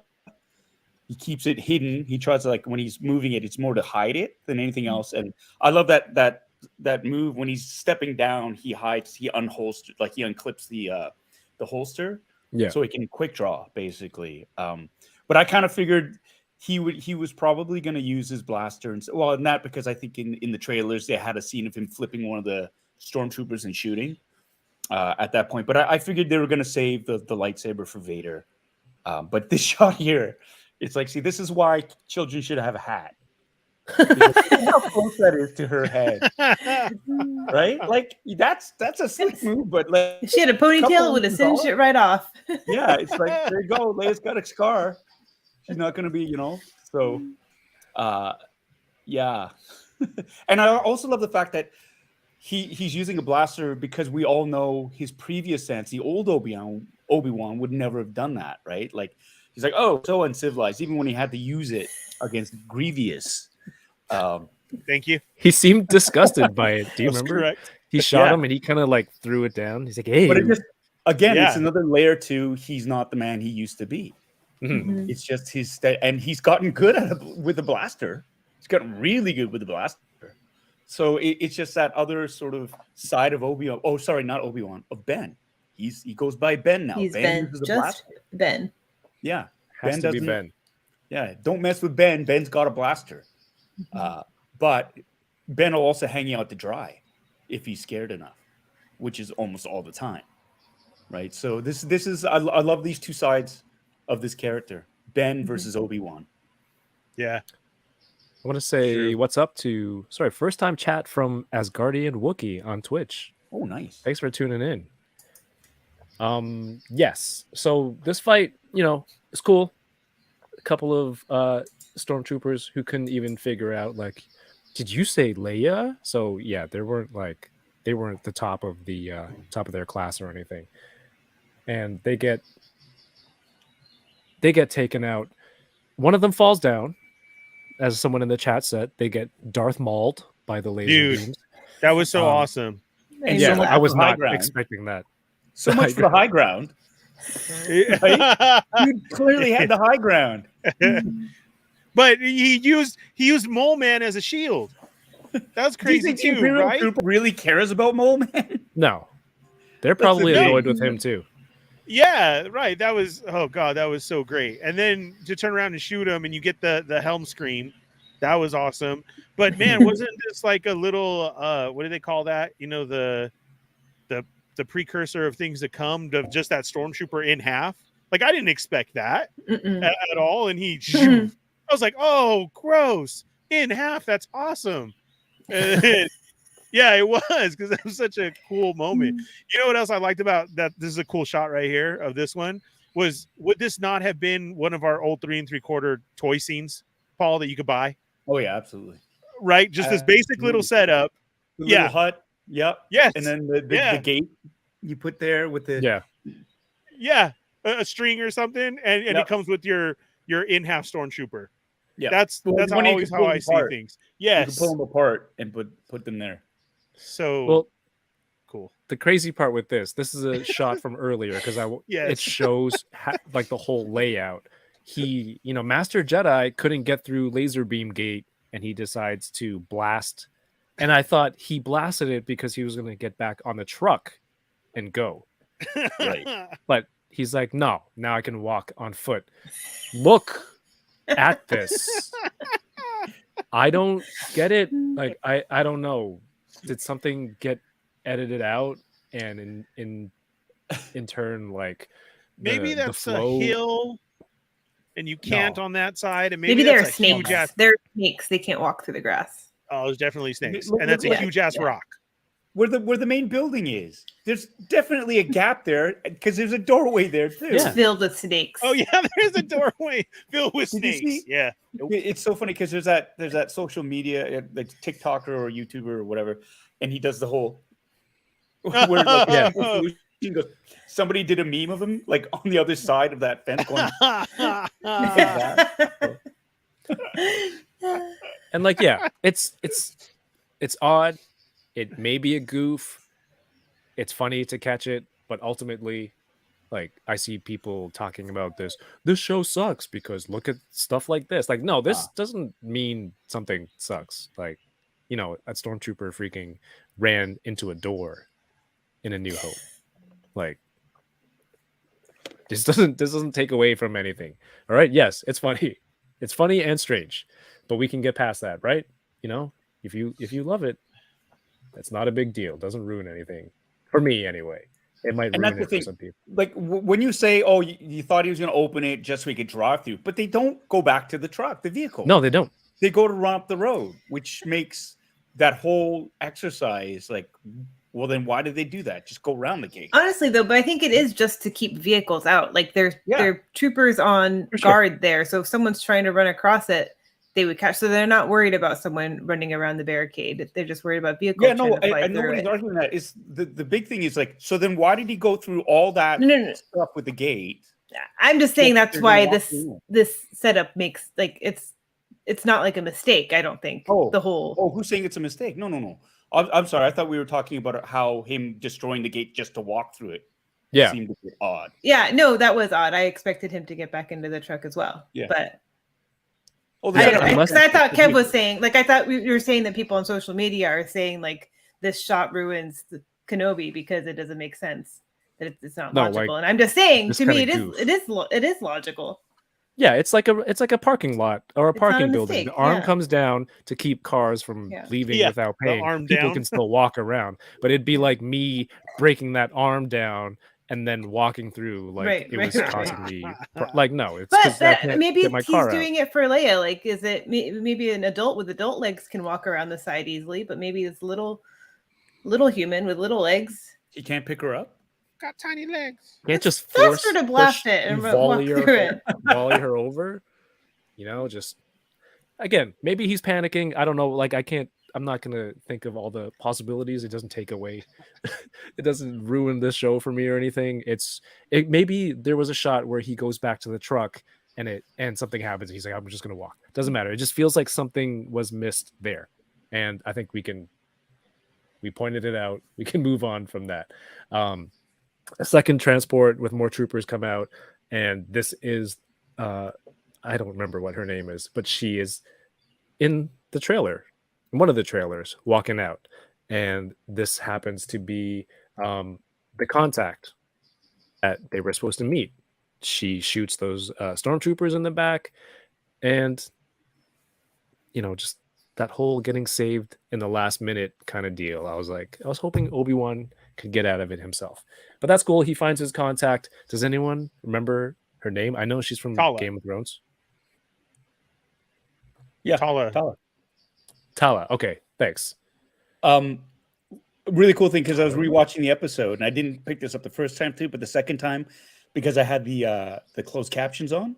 One of the three stormtroopers that approaches them, the one that commands them to stop and get down on the ground, was a female. Mm-hmm. I didn't catch that the first time. It's like, oh, okay. So because didn't we have this? I was having a conversation with somebody about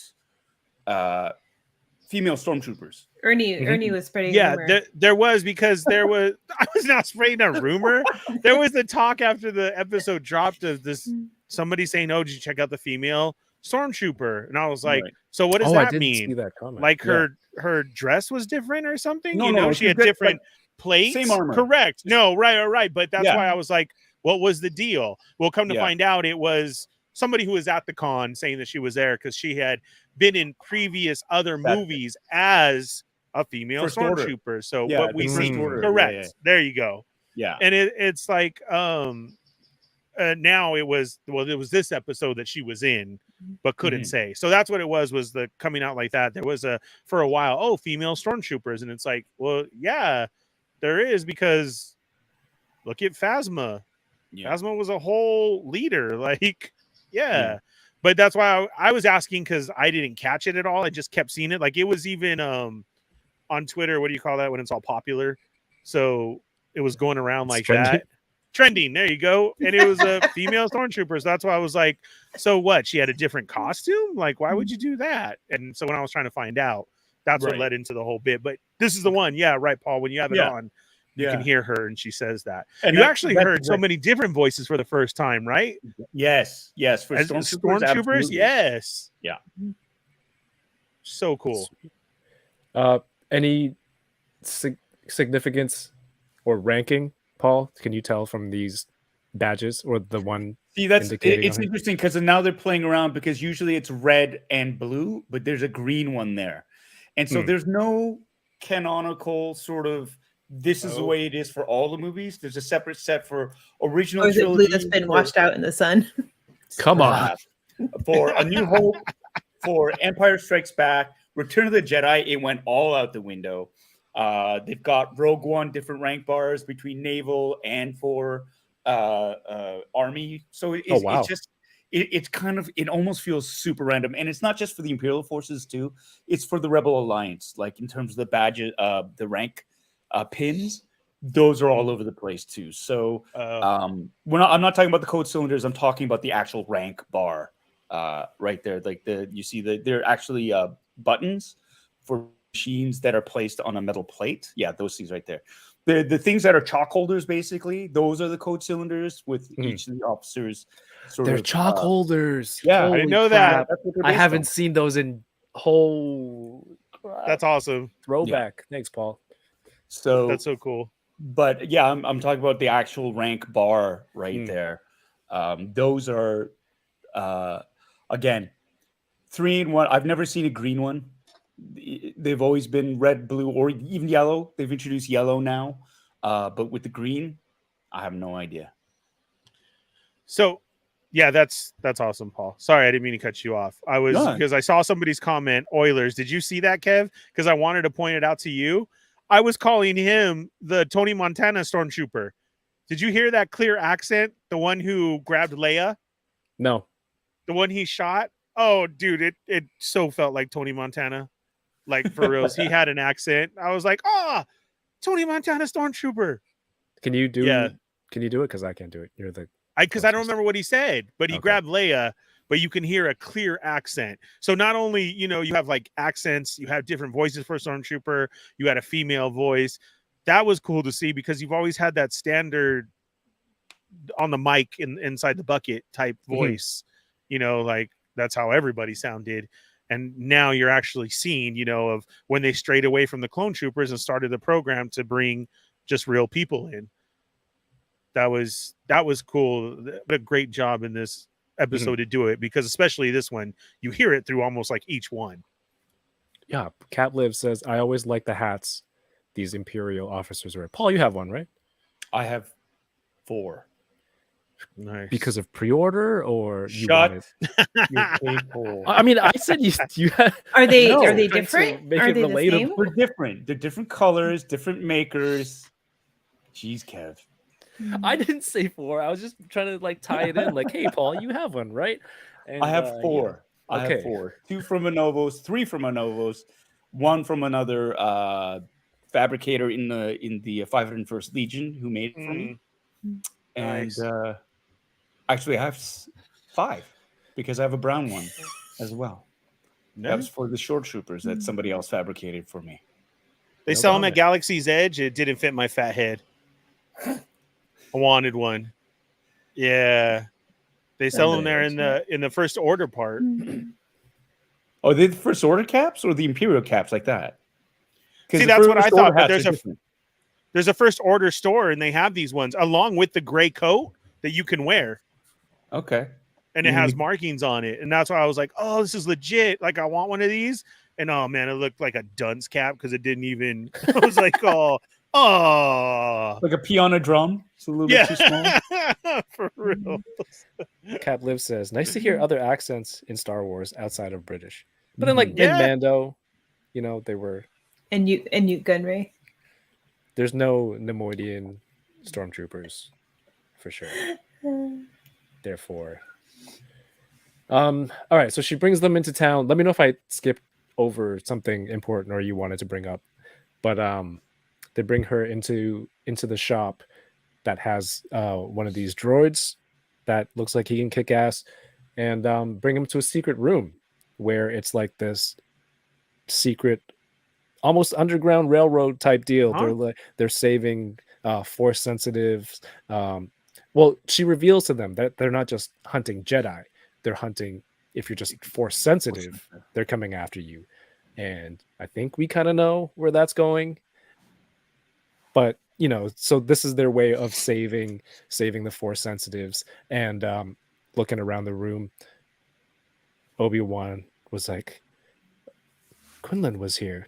And then I can't read Aurebesh. He says it more joyful than that. He was like, Quinlan was here? Like, it was the first, to me, it was like the first time we heard a little bit of joy in Obi-Wan's voice. Because to me, he's like, oh my God, somebody else is actually out. You know, it's not just, he's not on his own. There's somebody else out there. And they were good friends too, right? They and were good friends. So that's obviously boys him. And then the fact that Tala says, oh, and he still helps us every once in a while too. Yeah. Is another sorry, go ahead. No, it's just another booster for him to kind of go, yep. Okay, yes, this is perhaps there is hope after all. And to see, I mean, if you could read Aurebesh too, like there's so many things that are written on the wall. I bet there's so many Easter eggs. Yeah. I'm just in there. When he said Quinlan was here, you know, like when in cartoons and stuff, when someone does graffiti or someone defaces something, you're like, so and so was here. I thought like Quinlan was here when he took the time out to write it on the wall. But Trevor brings up something in the chat. If Quinlan is saving force sensitives and young ones, and in which season was it Boba Fett? Yes, it that was. They showed Grogu being rescued from the temple. That'd be cool if Quinlan Vos was the one who saved Grogu. Doesn't have to be, but it's possible. It's nice to speculate and hope for things with characters that we like. But Yoko, shunned topic. I will unshun it because of the mention. Is it Dark Disciple? Dark Disciple. Yeah, I see a lot of people in the chat being like, you know, Clone Wars fans excited for the Quinlan Vos reference, and that's true too. But if you like Quinlan's character arc in Clone Wars, you got to read Dark Disciple too. You get a lot more of his story there. That's why I felt extra excited. Huh? Is that the one where he's sent to assassinate Dooku? Yep. And then falls in love with Ventress? Yep. Okay. Spoiler alert. Yeah. Yeah, you don't have to read it anymore. I'm not saying how it ended. It's called a teaser. You gotta sell the book. And I'm going to recommend reading this one and not listening to it because this is the one where I was saying I hate how the guy does Ventress's voice. Right. I remember that. If you are a fan of the Boba-Squadron podcast, you will recall this specific shunned topic. I will now reshun books as a topic. Oh my God. So, who was it? Cap Liv said no mention of Fulcrum in there. That would have been cool. Wait, that's later on, right? Yeah, that's later. Yeah, that's later on. Okay, yeah, I need to take these breaks to really put things down chronologically to see where we are. Yeah, but there's a lot of writing on the walls, probably a lot of other Jedi names that have been through. I just really like this shot. There there was a Kanan. One of them says Doom on it. Does it? Yeah, on the side of the Doom? wall. I think when Riva comes later, I think it's that side. Yeah. Okay. Next to the Jedi I Star. didn't see that, but it makes sense. Like of him getting helped too. that was cool right? too. Right. That's crazy. Yeah, I loved Young it. This young is cool. Kanan. Yeah. Mm-hmm. As excited as he got, I wish not that it would have made it better or anything. Like I love all these episodes. I do wish though that he would have turned around to Leia and maybe like not an apology, but could have given that. You're right. There are people out there, because he did say it so excited like that. Like, you guys are saying maybe some type of little bit of hope or a little change of mind just to Leia. You're right. There are people out there who want to help. I thought that would have been a cool to see him, because there was so much excitement in his voice to hear that. I'm excited because I hope that we get to see him live action. Yeah. A lot of possibilities. That's the beauty of it.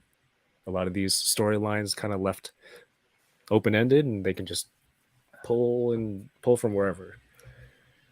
I think Cap Lives is right. Ahsoka takes on the name Fulcrum in the Ahsoka. I'm trying to remember the timeline of the Ahsoka novel. It might be happening around the same time. She's got Inquisitors. Whoa. She's got Inquisitors chasing her too. Yeah. Cap Lives. Can't just be dropping shun topics in the chat. You don't have shunning, unshunning power. Wasn't the Jedi symbol with the wing? Isn't that what she used? Kind of used, wasn't it? Or is that just like a Jedi symbol? I think that was just a Jedi symbol. The Fulcrum logo? Fulcrum hers logo is different, but I thought beforehand that she was like going no, off of she that uses before her we little- saw the other one. She uses her little. Yes. Yeah. Thank God this isn't an audio podcast. We have no words for this. It's great to be back on YouTube, baby. Yeah. But you see that? She said 2 words and I got it. I'm like, yeah, you're absolutely right. So Well, you sometimes said it other can happen. words.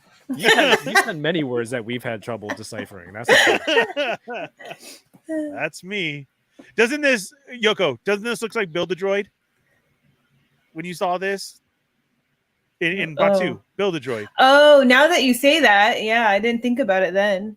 With the when they hanging on the rails in the back. Yes, all Yeah, the parts and everything. When you go to build your droid in Galaxy's Edge, it looks like this. The outside surrounding, you have droid parts going around in the rafters and on the ceiling and everything on a conveyor belt. There's some on the wall.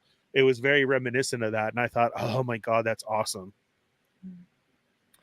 Ahsoka novel takes place a year after Revenge of the Sith. So then that would have happened before this.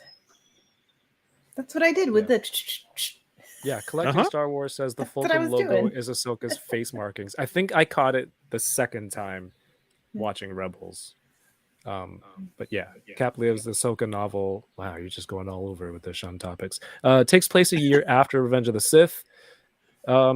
April says, I'm sorry, I will not attempt to, and nor do I want to offend how I might read your last name. But April says Ahsoka used Fulcrum in season 7 Clone Wars. Yes. Oh, did she already use it there? I guess she did.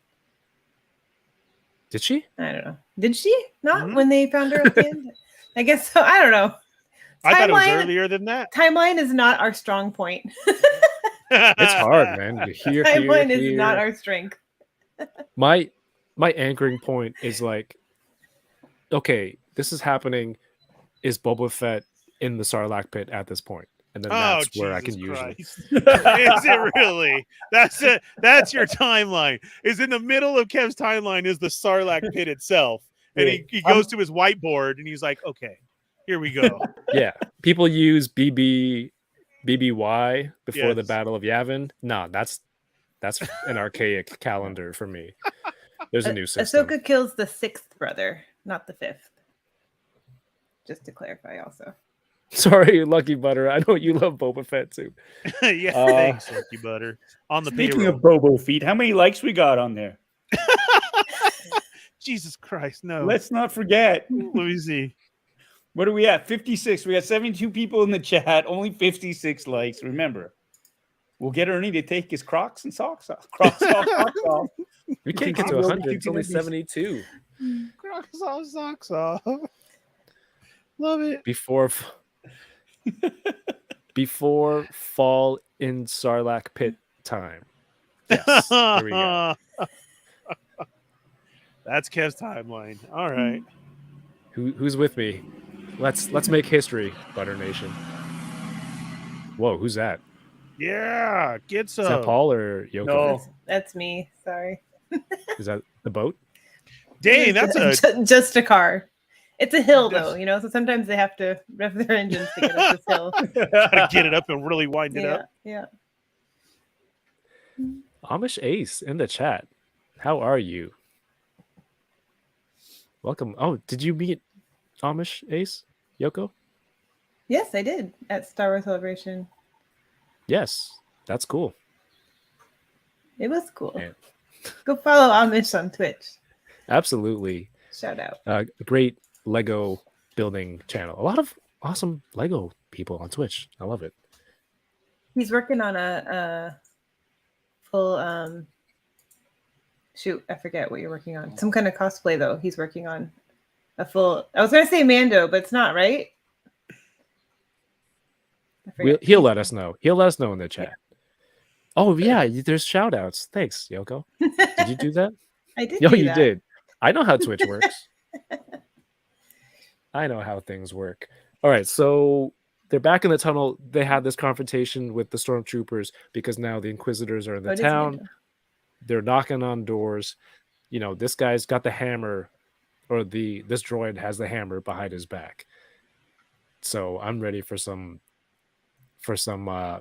armor action fighting stormtroopers, but not yet. We're saving that. But the Inquisitors are in town, and I love this. It's it's obviously a callback to when Alderaan gets blown up, and Kenobi kind of feels this crippling feeling. Holy crap! I didn't catch that. What? What? I didn't. Oh, okay. That's a good one, Kevin. I did not until you said it right now. What did you miss? That the same as when Alderaan blew up. He Yeah. stopped Like and did this He's motion. just so sensitive to the force, Yeah. right? I totally missed that. Instead, I was like, dude, he is so scared he's gonna throw up right now. For real, because that's great, you know, this whole disturbance in the force. But damn, I forgot about that. Yeah, he's like clutching at his chest. Yeah. You thought he was having like, I don't know, just nervous performance. I thought it was a disturbance in the force so strong. I felt like he turned it on like, hey, I'm here. And he felt it like, you know, what we're gonna get into. But that's great because you can see the parallels. I could see them both happening. That was awesome. I did not catch that. I'm a loser. No, it's not. I thought that's what I Wow, saw. that Not escalated. everyone. It's not definitive. I just thought that was my experience. That makes Ernie a loser. I should have caught it. Look at Paul's ready to cut me right now. You didn't know that? You're gone. No, I mean, but that's the whole impetus for him to go to the door. He feels like it's even as cut off from the Force as Ben is. Vader's presence is so disturbing that as soon as he touches down, it staggers him. And right away, he's like, you can see the fear kick in overdrive, and he's got to look. And he goes to that door, and this revealing scene of him just sweeping around the corner, like, freaked me right the F out. That's like, he's there, and he's just like, oh my God. And like Vader at this point, too, is just so just savage in that sense, right? Like he's pulling people out of windows, he's snapping necks, he's dragging innocent people through the street. Wait, I have the screenshot. Yeah, sorry, but like there's that one moment. I worked so hard, man. So he feels Vader, but it is that one moment where you see him sort of twitch in the window, and then that's when Vader stops and goes, I feel now I sense you. And that's when he kicks into overdrive. Like it was scary, man. It was so well done. Vader's doing that to draw him out, right? Oh, absolutely. Yeah. Absolutely. Yeah. This is is way all, Revo was doing it to the innocent people on Tatooine in front of Owen. Kind of the same tactic here. Draw him out. this shot, I wanted to point out whatever bickering they have, and what was it, sithing contest they have in the clubhouse on their own. When Lord Vader's here, when the boss is here, quiet. Just look down, because I recall some scenes in the comics when they're training and Vader shows up. He is a jerk to them. Like, he just cuts off hands just to teach a lesson, the same way Reva does too. So like, they're like, okay, best behavior, head down and just be quiet. So the demeanor and their whole like look just changes with the way they're just that submissive head down look here. It's crazy. To add to the scene of, like you said, Paul, holy crap, Vader coming around the corner. Pulling people out of windows, really close up of the beard and nose hair. He pulls this guy out of the window. Kills his kid. God. That's insane. Yeah. Right? Haven't you killed enough kids, Anakin? Right? No. So crazy. Not. Wait, and then again, we see it. I didn't ever think we would see it. We didn't see him kill the younglings. Neck snapping? Yeah, we didn't see him kill younglings. You heard it, right? Fade away type thing. And I was like, again, no, dude, like he comes menacing, yes, pulling people out. That's my dad. Like, what are you doing? Shut up, kid. Snaps his neck. I could not. Yeah, it is horror movie. I could not believe that we saw it and that they showed it. Even more fear into us as the viewers, because we don't see that stuff. Like I said, it's a cutaway. You obviously knew what he did. No, to do. Oh my God! Snap the kid's neck. Amazing. So is he Out still of context? That's a weird thing to say. Yeah. Because Snap the he's crazy. Snap the kid's neck. Amazing. And we saw it. We didn't. You don't see stuff like this. Is Disney Plus. I Don't get tell it. I'm them just that. saying. I'm just saying. That Oh clip my out of God. context. I'll try snapping next. That's a neat That's a trick. neat trick. In the little Annie voice.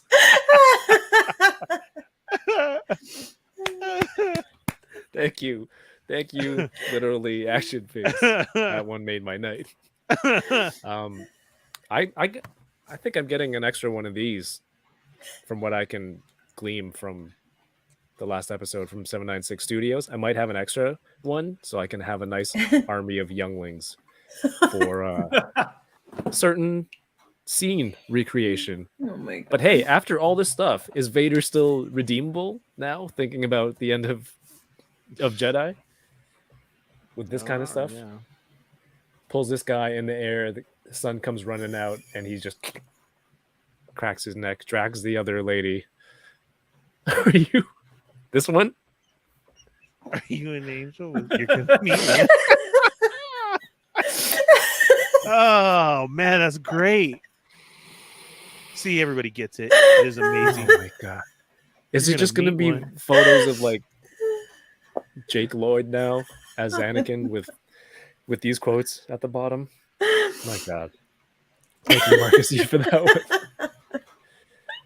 Okay, so there's a part you see Kenobi kind of flinches in the window, and then you see Vader just react. Stops. Yeah. Tilts his head, looks in that direction where that door is, and then I think that's when he grabs the lady and drags her behind on the ground, and then Ben's like, okay, I can't let this keep going on. That's when he kind of semi reveals himself just to draw Vader's attention behind a pile of stuff, and he tells Leia to go with Tarla to go through the tunnel. You guys go first.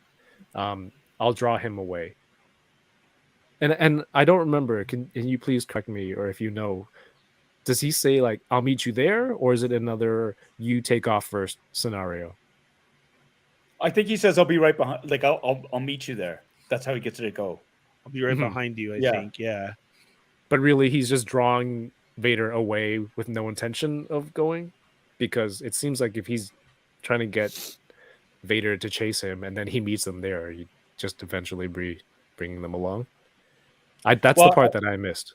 I'm thinking that he's hoping to escape, like a last minute escape, like he did with Reva the last time.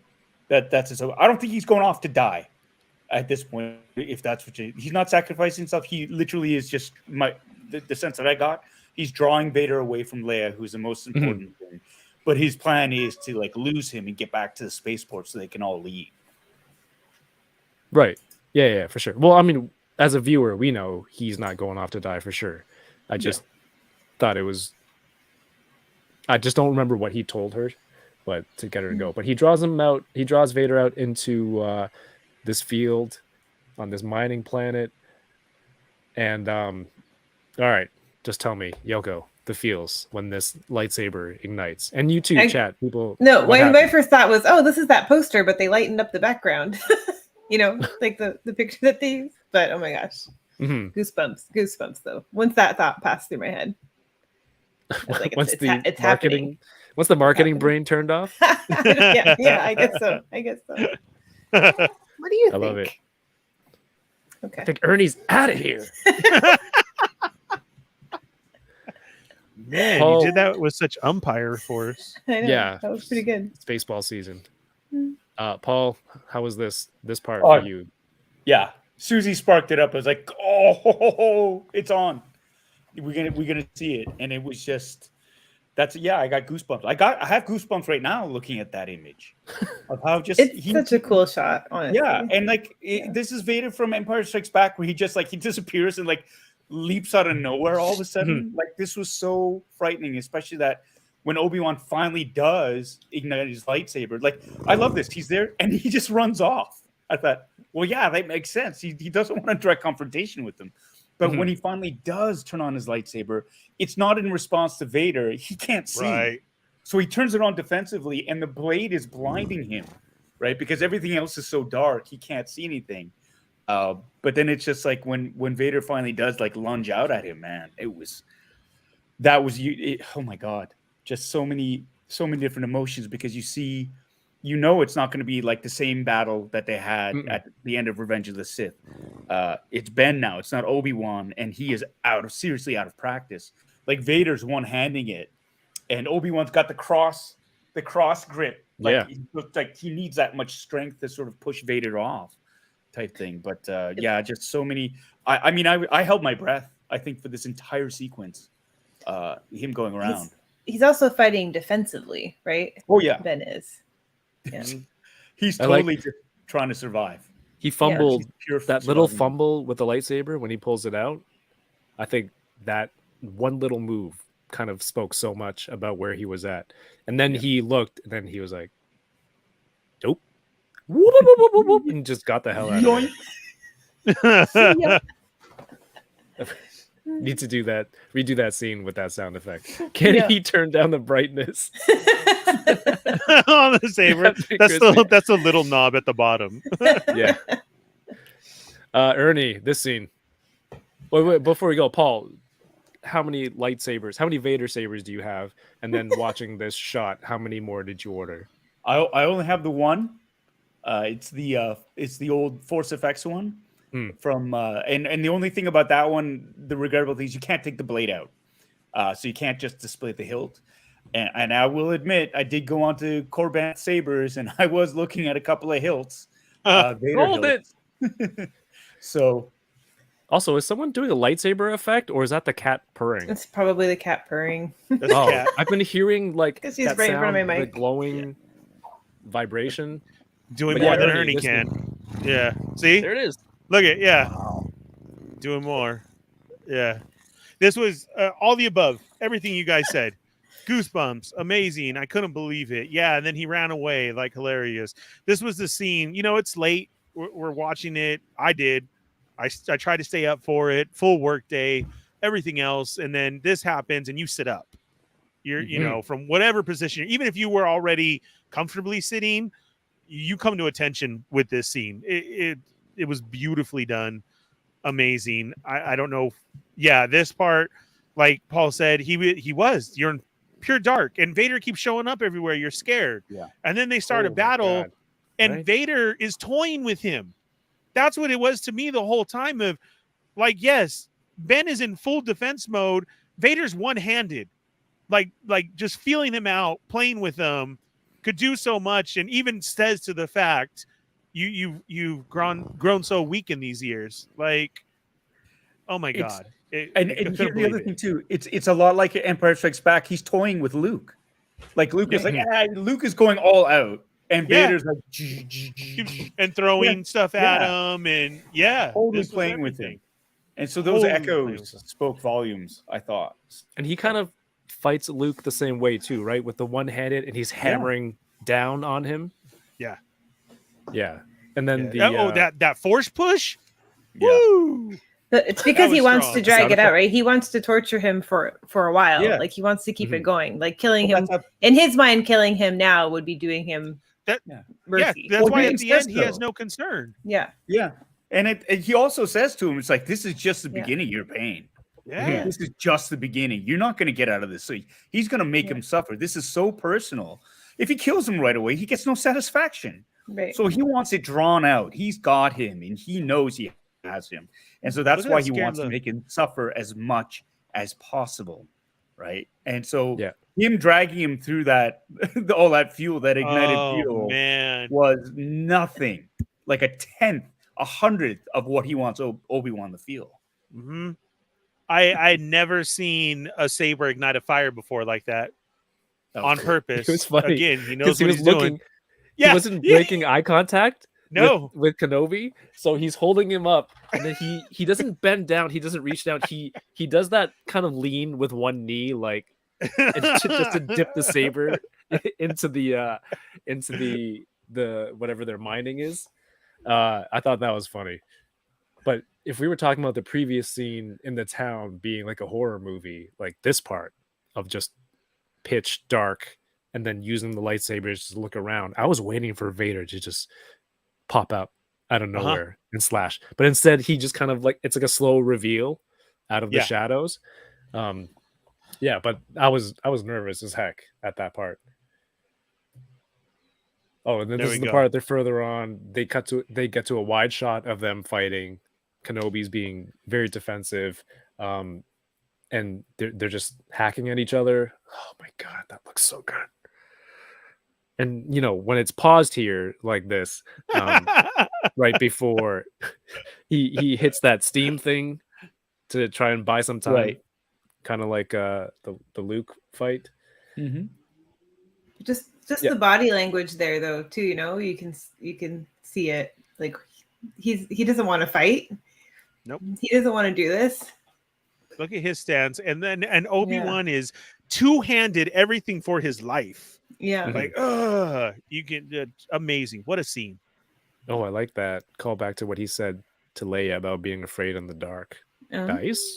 Oh, Very nice. Captain Crispy and Marcus E on fire tonight. Mm-hmm.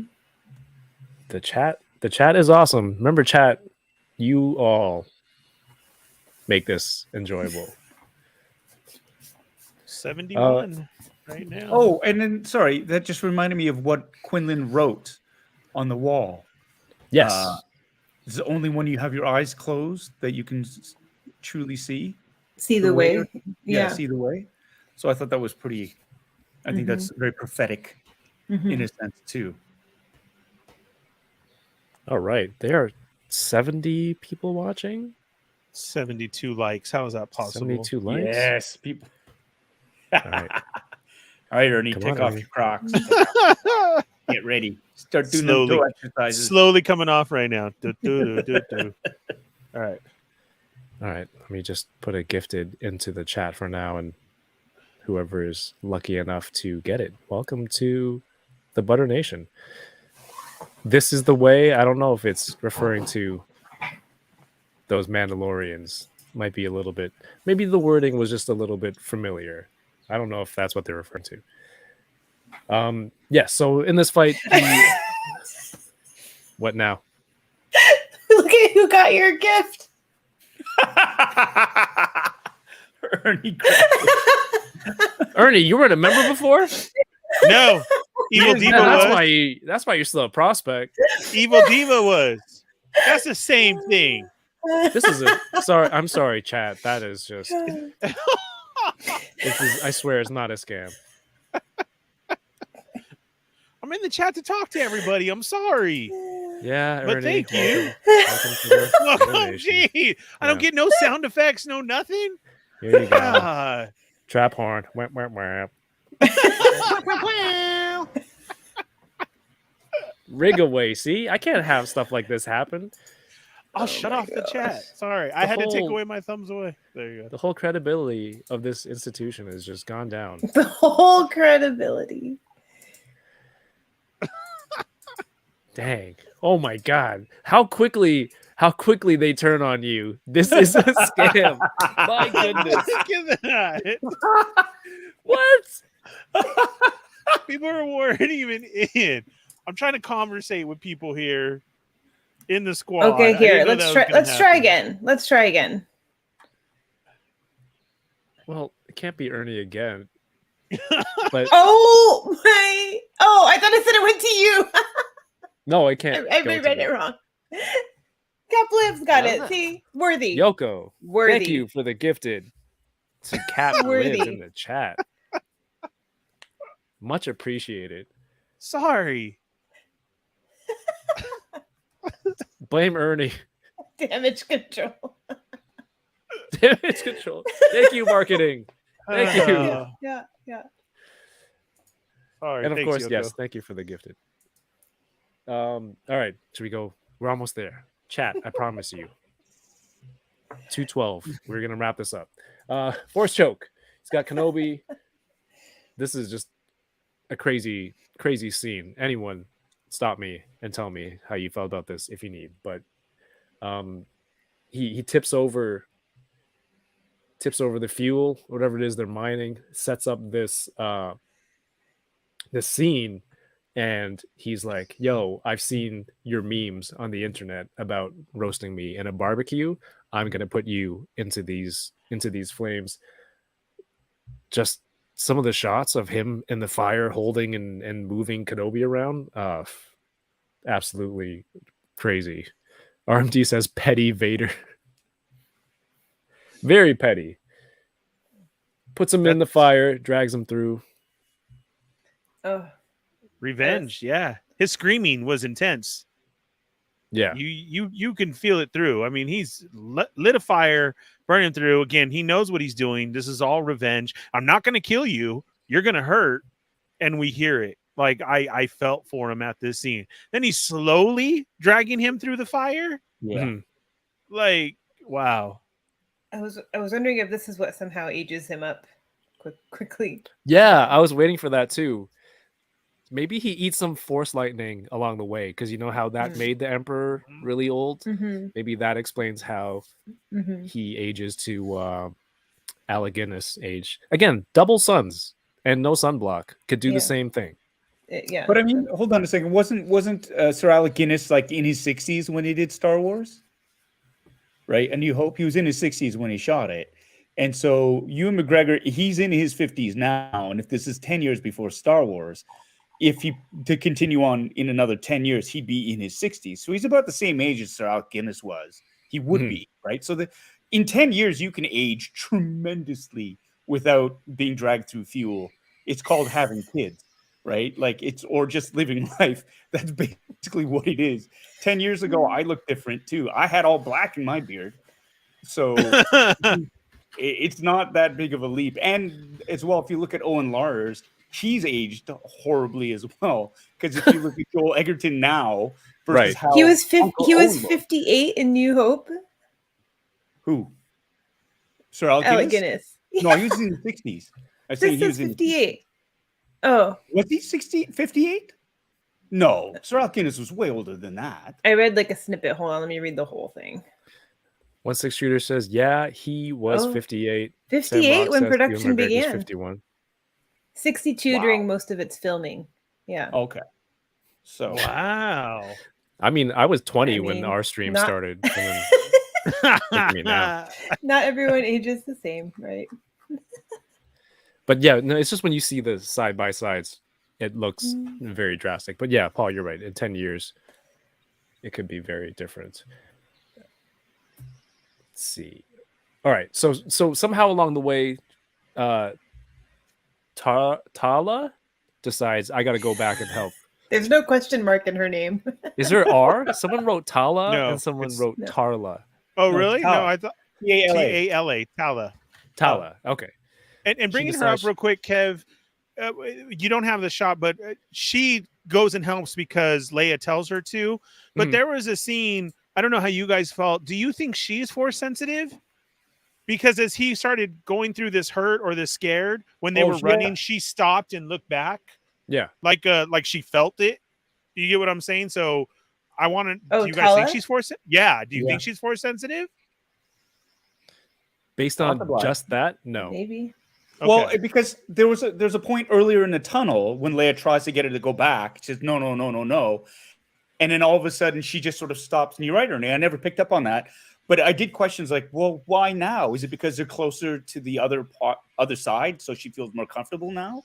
But there were two opportunities, and she stopped at the second one Mhm. instead of the first one. And you're right. So maybe there is something on that, or maybe it's just been gnawing away at her, and it's like, I should help him. It is Yeah. Obi-Wan Kenobi. I should help him. She's safe. Okay, I'm gonna go.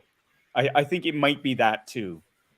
Just because if the Empire is hunting people who are force sensitive, she would definitely be on that list as well. Then instead of helping out, she'd just be drawing too much attention to it. I would think. I didn't think of that part. Yeah, that's true. So, Mhm. I mean, I don't know. That's just because I didn't see it the first time. It makes sense the way you say it, but it just for me, I think it's just been eating away at her all the way down. I think and so finally too. Yeah. She's There you gone, go. I can't not Yeah. help him. So she goes. Yes. Well, because also too, she threw in there. Isn't she the one who said the great Obi-Wan Kenobi? And again, he says no, it's Ben. Mhm. Yeah. Mhm. It's hard to believe that Obi-Wan Kenobi would do anything wrong. Type thing is There what you she go. said.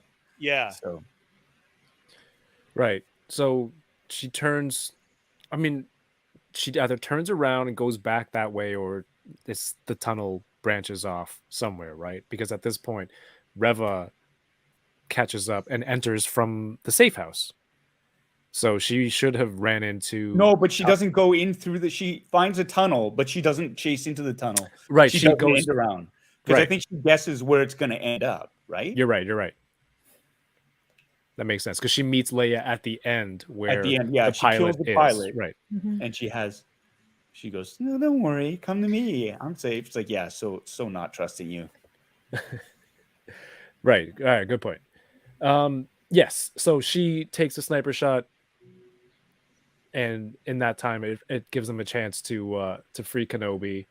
I thought this was just a great photo here. And end of course, at the end of the tunnel, Reva's there. She meets Leia, and she sees it. I'm like, I'm not going with you. There's a dead body over there. Wait, did you pass over the part of Reva discovering the safe room though? Oh, I absolutely we didn't really discuss it. Yeah, we kind of skimmed. Yeah, but she over it. sees the Jedi symbol Yeah. on the walls. But I think that's important because like she sees that. I think she sees all the other messages on the wall, Mhm. and to me that just feeds into her anger of like, because we're kind of assuming her story is she was one of those younglings and somehow turned onto the dark side, right? And I think she's seeing. I'm thinking her anger is stemming from like she was on her own. She had no one helping her, and now she's like, there were more of them. There are all these Jedi and other allies around, and no one helped me. Yeah, And I think her seeing that fuels her Yeah. anger even more in that moment. there was definitely an emotionality to when she touched the Jedi symbol there, and it was heartbreaking, like seeing that. And I think you're absolutely right. It's that whole resentment of, so there others got help. How come why didn't I make the cut type thing? Mhm. Or Yeah. why wasn't I lucky enough to be able Yeah. to find people? Because Right. obviously she got caught and broken and turned into an Inquisitor. Whereas there were, when you're faced with actual proof of others who are similar to you who got out and are safe, that would grind my gears as well. Yeah. Remember on Tatooine, she tells the people there, she's like, the Jedi failed you. They've abandoned you. When I heard that, I'm like, she's totally projecting. Mm-hmm. They weren't out there. Yeah. Yep. Their lives, like the Jedi weren't actively protecting them out there in the outer rim on Tatooine. So she's saying to those people, like, they abandoned you, which is Right. you're right. It does. If her character arc is from that youngling that we see in episode 1, the first scene, that kind of fits in with what happens. She doesn't get saved, and then seeing, yeah, it's very powerful seeing these names on the wall and be like, I had to do all this, and now I'm killing innocents. Seeing how she is too before that scene when she discovers it, I really, really want to know her powers, because everybody's force power is different. Not everybody can do the same. So, something like that. Like Quinlan's is he sees the future if he touches something, right? Or what that person did. No, he sees. It's kind of like it's like Cal Kestis' power. Yeah. Exactly. Okay. So her, like when she was walking and then she like felt it, right? And she like puts her hands out in that area and then goes in, like she can kind of sense where they've been. Like I want to know more to that, because I threw this theory out to you guys out there too of how we're seeing Leia being able to read and feel people. I think she can get into minds too, so it might be kind of a mind lock as well too. Of that's where she knew how to go, how to find all of the buttons in the safe room and like that. She's really just like using the Force to feel that. So that was insane to me. And then the other one too is Vader is so hell-bent on Obi-Wan now that when she shot the stormtrooper and everybody looked, he was still focused on Ben. He didn't look at the shot, no nothing. You see the troopers were like, yeah, and he did not move till after. He was like, I'm watching you. Like he saw the robot come and get him. He could have did something and he didn't. It's a game to him. Like, okay, go ahead. I'll find you. It's intense. I think this one was scary in what we saw. I think we're going to see more. Yeah. I was intense Vader. I was wondering whether if it was part of a game, but he had Obi-Wan, but he's been chasing him for 10 years. And this is the closest he's gotten to him in 10 years. And the fact that he's right there on the other side, and if he could have used his force powers to grab him and drag him back through the fire to get him, I think he would have. Part of me thinks that maybe he did gas himself a little bit doing all that, because he was like snapping necks and dragging people. He knocked over, he was holding him up, force choking him, dragging him through. He used his force powers to knock over that huge bin and stuff. So I'm thinking that over the course, maybe he just didn't have enough juice left in him to be able to do that. And so part of me is, I'm tired, but not going to show any weakness, but I'm going to get you and you're suffering. And now that we know, nice, we can track you. Like we can get you pretty easily. So I think part of it is, I think part of it was he was gassed, and the other part was, this is just beginning, and I'm going to make life hell for you, because now I'm going to refocus my efforts in terms of making you suffer. I don't know. In the Vader comics, he goes through some really intense stuff where like parts of him are broken and he's completely like beat up and tattered, and he gets through a lot of damage. So yeah, maybe I don't know if he's like gassed or not. It kind of reminded me of the gate scene from earlier. It's like, just go around the fire, or like you said, pull him back through the fire. Yeah. Well, he stopped it the first time when he did like a force push and stopped it and put it out, and he blew out the flames. Yeah, and he was like, no, this, your suffering's just begun, right? So I don't know. Super chat from John. How are you doing, sir? Good to see you in the chat. Smooth like butter. He says, aside from the Grand Inquisitor, we never really see Reva kill anyone.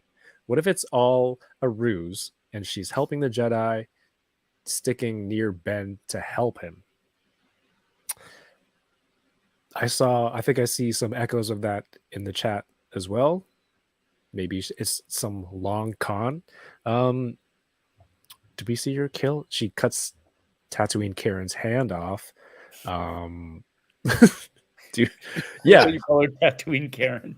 I mean, that's the thing now.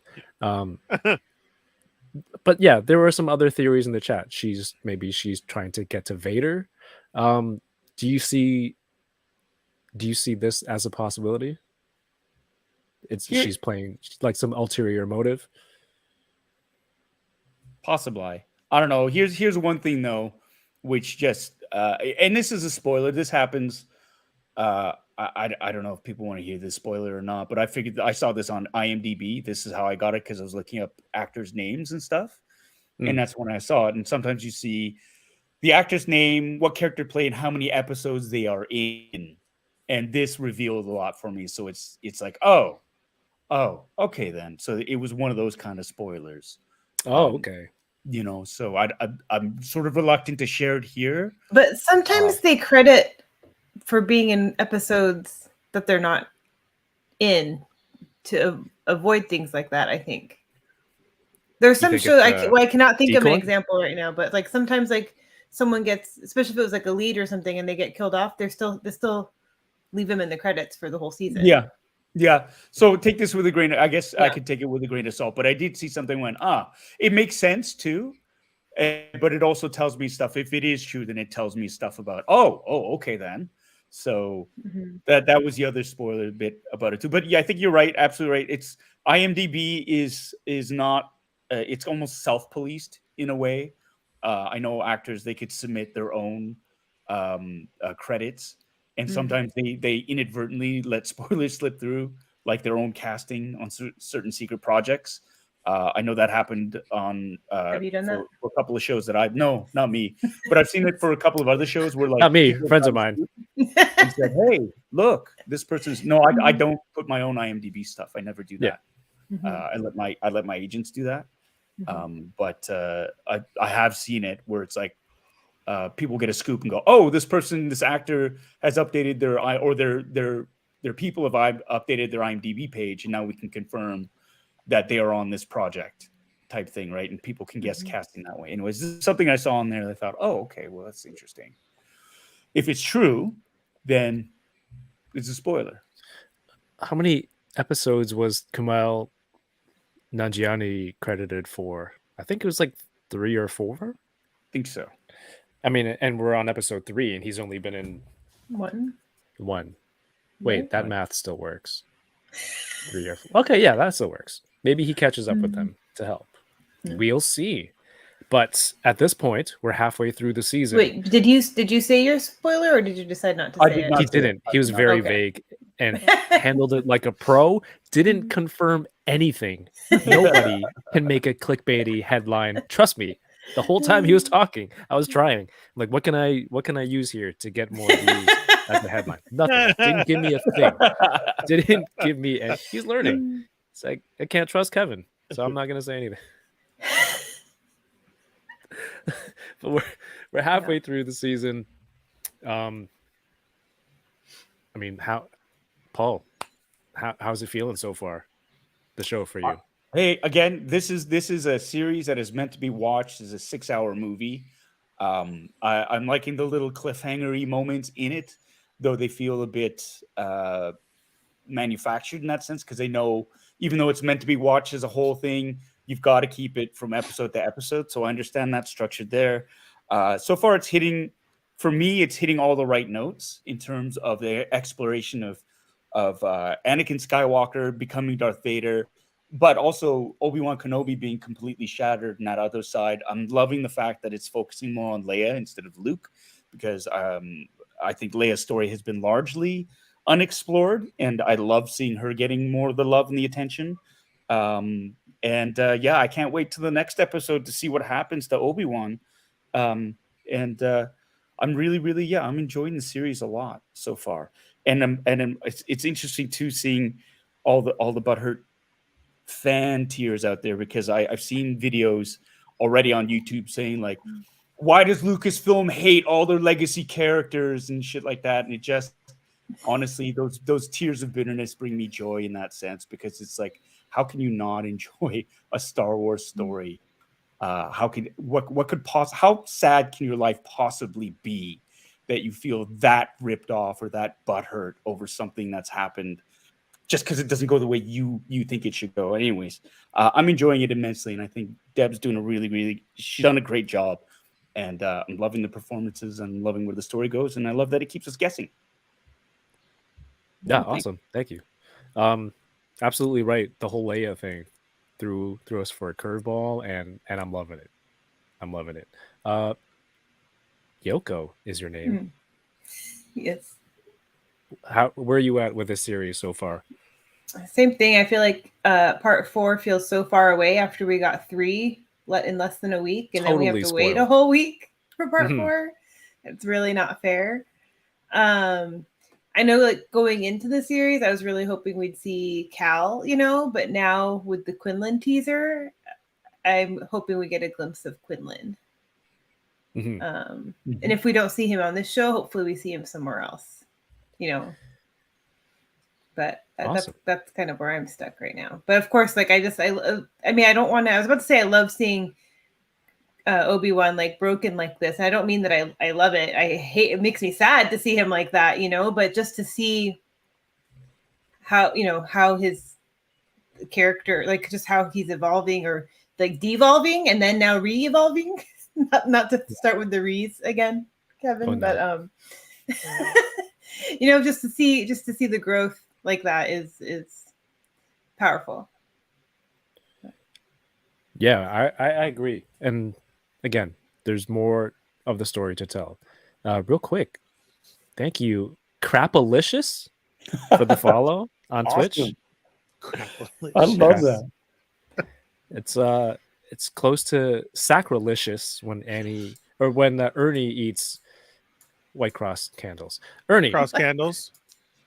No, don't cross candles. I'm watching this series, of course. Kenobi is my favorite character, and I'm enjoying it. And I hear the criticisms of the show, and at times I find myself like, am I defending it? Does it make sense? Am I being biased? And I'm being very careful of like thinking back of how I treated the Book of Boba Fett. Ultimately, as much as we joke about Boba Fett, you were right at the very end.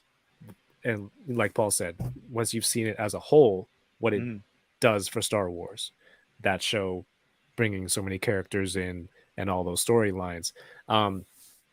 So, feel free to return the favor or tell me, how do you feel about this show so far? I love it. I keep rewatching, and how Paul says, I keep rewatching 1, 2, and 3 right now. Just I'm doing something in the background. As soon as I get home from work, I'm starting with 1 and I'm just letting it play.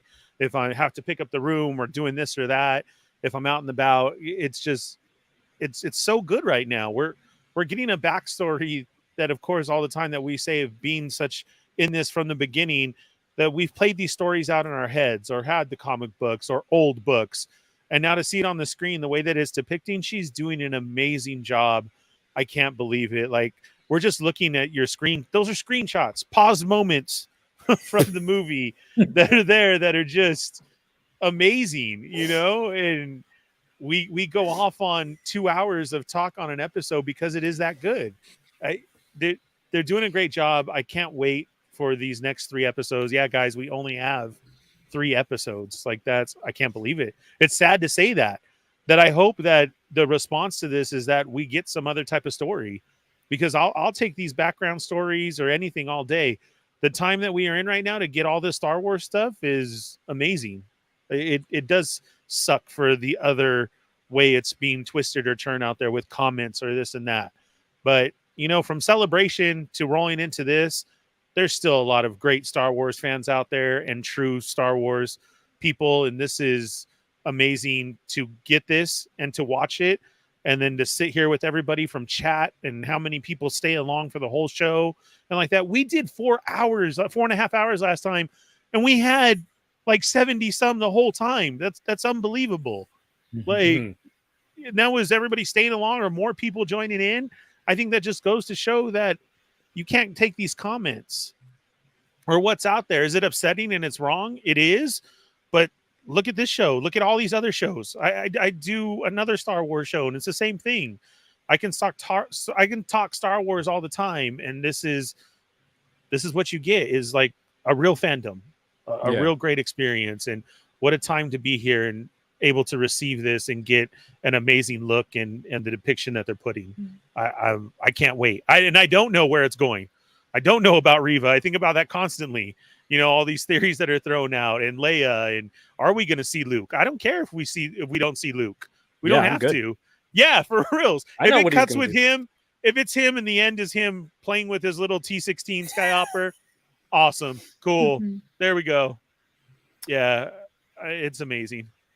1-6 shooter in the chat. Thank you for the messages. He's been a member of the Butter Nation for 9 months. Thank you. Trevor says Reva wants Anakin. Kenobi is the bait. She saw the hollow. Oh, so she's seen the Jedi Temple hologram. And do you think she became an Inquisitor and killed all these people just to get to Anakin? Wouldn't that just be like the same thing? We'll see. It's great to see. And Ernie, you talked about the some of the negativity with anything. The negative people are always the loudest. And it sucks that it's gone to a point where, you know what? Maybe you should say the people who love it, to see the positive sides of it, should speak out. But then when they speak out, they're being framed as like, well, this guy's biased, or they're shills or something like that. It's like, yo, can't you just accept the positivity for what it is? It's like now being positive can be turned on. So it's just difficult to deal with that stuff. So everyone who's here, like you said, that we're listening to us ramble this long, it really kind of speaks to what we're trying to build here, the positivity and enjoying the fandom. And it's beautiful that myself, Ernie, Yoko, and Paul can share that with everybody here or watching the replay. Thank you, honestly. 2 hours. Kev, sorry, go ahead. What do we call a 9-month subscription? Oh no, I don't want to talk about sub babies. Trevor, yes, thank you for the 9-month membership. This is our sub baby. And that's the vernacular. Aberkalina called it a butter baby. Ooh. No, that sounds weird. Oh, Trevor, you don't like the name of our sub baby. I see. Let me see here. John with another super chat. Thank you so much. Hello there. He says, I have a really good question. I'll be the judge of that. No, I'm kidding. How did Ben know about Inquisitors and who they were if he's been on Tatooine since Return of the Sith? He explains to Leia who they are. Oops, he just saw them. He saw them, but I don't know. I don't know if that's... No, it's a good question. We don't see that on screen. I don't know if it's going to be explained somewhere, if there's like a novelization of the TV show. But you're right. Didn't they kind of explain who they were when they landed in Tatooine? Look at Hunting Jedi. I don't remember. I go to Rebels and Solo.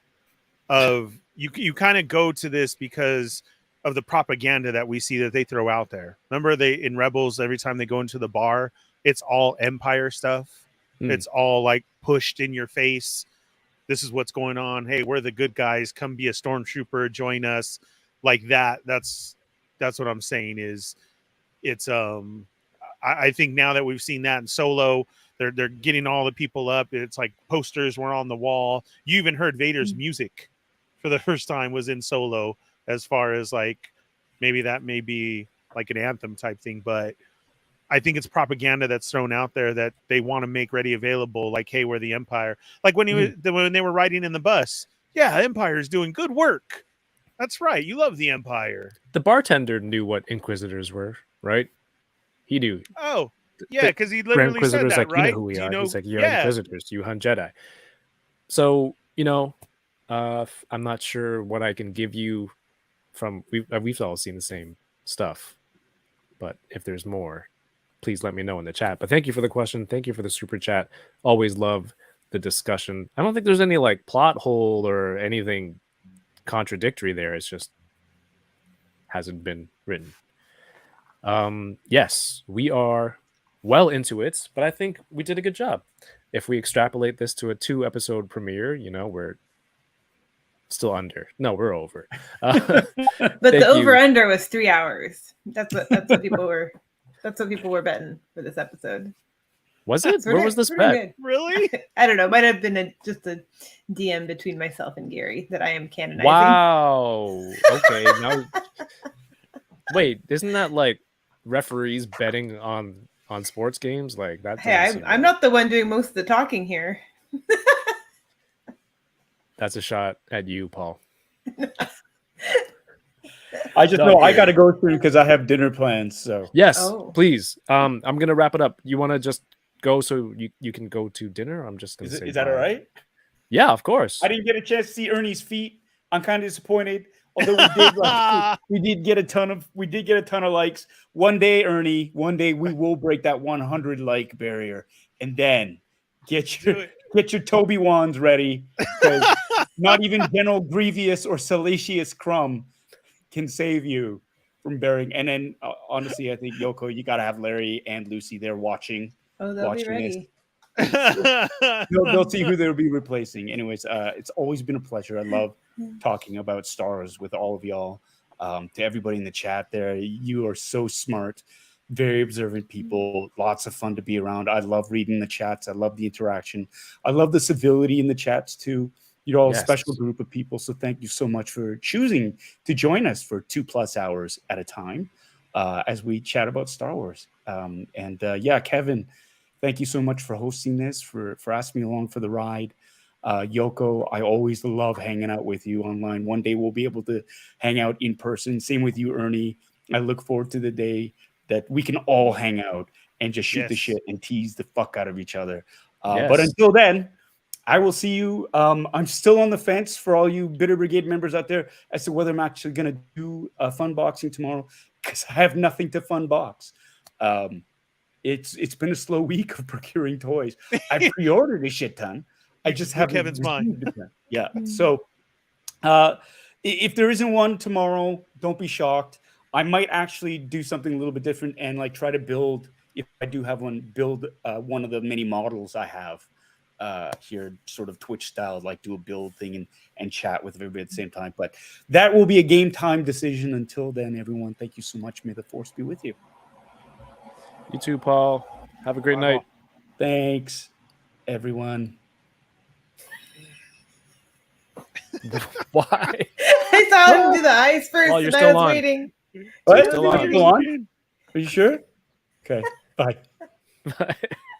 That was a very sincere farewell. Before we forget, should we talk about next week? Yeah, Ernie, are you good? He confirmed. Yeah. For Friday. Yeah, I'm at work, so as long as I don't have a call out, I'm good. Yes. Next week. Let's do it. Is Friday because scheduling conflicts. I know I put out a schedule with all the Saturdays and I was like, yes, I'm so professional. This is going to look great. And of course, that was all wrong. So that's on me, but we will be returning for episodes 4. This is 4, 5, and 6 on Fridays. Oh, we only confirmed 4. We didn't confirm 5 and 6. We confirmed 4 for Friday. And to be determined, I will not make any graphics until the rest of it is firm. But for episode 4 recap, next Friday is the 10th. Friday the 10th. At 9 p.m. Eastern, 6 p.m. Pacific, right here. Wherever you're watching this right now, that's where we'll be again. But what's up next? Sunday, Paul said he's a maybe. Monday, it's hard to think of a day where we don't have anything. But Tuesday, Yoko, you can tell people. I will be streaming on Twitch at approximately 7:30 Pacific time, as well as midnight 30 following part 4 of Obi-Wan Kenobi. I'm nervous and excited. And I'll be, oh my God, I did the wrong hand again. I'll be filling my shelves. I might do that on stream tonight, tomorrow. Tonight? Maybe. Cool. Maybe not. Probably not. I don't know. Depends. It's fine. Big mystery. Anything can happen. It's only over. Maybe I'll get ready to yeah. Okay. I probably won't tonight. I'll be honest. All right. We Very are set. decisive. So Yeah. yes, if you want to watch Kenobi premiere right when it drops, and then find a group of like-minded individuals to chat about it. Live in La Vida Yoko. You see how I got that right there? Live in La Vida Yoko You on did. Twitch for midnight 30. You guys both describe Midnight 30 a lot better than I do, so thank you. I'll just do the introductions from now on. Well, And you're for supposed Dump to, and 30 you usually fumble them. So this is like All your right. Feed out Now I'm going to Friday. talk about Dump 30. yeah, just 'cause of yeah, that. yeah. Oh, good. So that's Tuesday and very early Wednesday. And if that is too early for you, you want to have some time to watch, Ernie will be on with the Federation on his channel, and then the Sarlacc Digest. Feed out Friday. Yes, I'm on Wednesdays at 5:30 p.m. and then immediately following at 8 p.m. And you know, everyone in the chat, there are people who are here all the time. The Butter Nation. There are the people who are here from Paul's channel, the Bitter Brigade. Please show some love to Yoko and Ernie the same way you have so been very nice and accepting of me and adding me to your rotation. Go follow these fantastic people. Look at that. That was I awesome. ninja'd it too So in the right good. direction. Man. I I'm can't do sorry. that. Mario's mom is right. I am a show off. But please show these two some love. They're fantastic. And you look like the arms that were Thank going you. down to grab Vader's tubes. Wait, quick, do like a 1 minute recap of everything we talked about for Tom Whalen. Tom Whalen in the chat just got the kids to bed and tuning in late. Tom, we did a almost 3 hour stream. No, I'm kidding. How can I recap such an amazing episode in 1 minute? I'm sorry. And sometimes I know watching a replay for 3 hours must seem daunting, and I like to think it's worth the watch. So Remember episode when good. Ernie realized? So Ernie said, "Now that you've paused it," and then went on to a point. Like, yes, like you had Showing been playing it, not showing screenshots. Now that you've paused it, and it was like the 5th screenshot of the evening. Okay, let's I have do it our playing best. in my head. Start the timer. Okay. Leia is force sensitive, kind of. We kind of start seeing that. Obi-Wan is looking for Qui-Gon in the Force, and he's very sad. And that little gate on the planet makes no sense at all, but it's Makes really a little cool bit of that sense. can slice people in half like a lightsaber. The Vader scene, super scary, right? 30 A lot of people seconds. said it's like a horror movie, and then Ben struggling to use the Force, and Quinlan Voss. and drunk, and Quinlan Voss, his name, maybe he saved Grogu, we don't know, but go read or listen to Dark Disciple and Shun topic. No, that's wasting time. And then of course Reva? some people Question mark. think Reva ? What are her motives? Is she really just a straight Inquisitor, and that's her role, or she's got some underlying plans? Tune in next Friday. This next episode is Friday. That's the most important thing, Tom. Time? That was a minute. Yeah. Yeah, I get the most important part in at the end. Woo! Good job. And Kevin gave a gift sub to Ernie.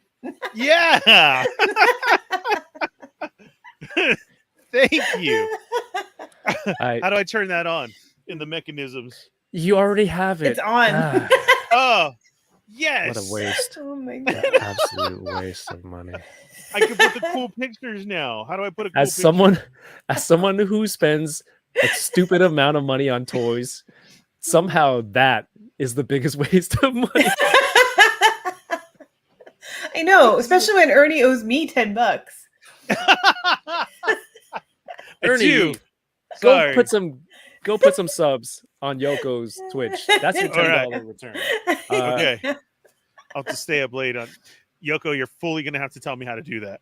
No, Tom, man, Oh, Yoko. I want you to $10 feel welcome, Tom, and join in. All right. Hopefully next time. Yeah. Plasty, Friday. thank you. Well done. 60. Oh, I shouldn't have put that. Bearded Builds. Hello there. Thank you for the super chat. Says awesome stream. Can't believe Ernie got it. Yeah, it's BS, right? I can't believe it either. Of all people, I can't believe it.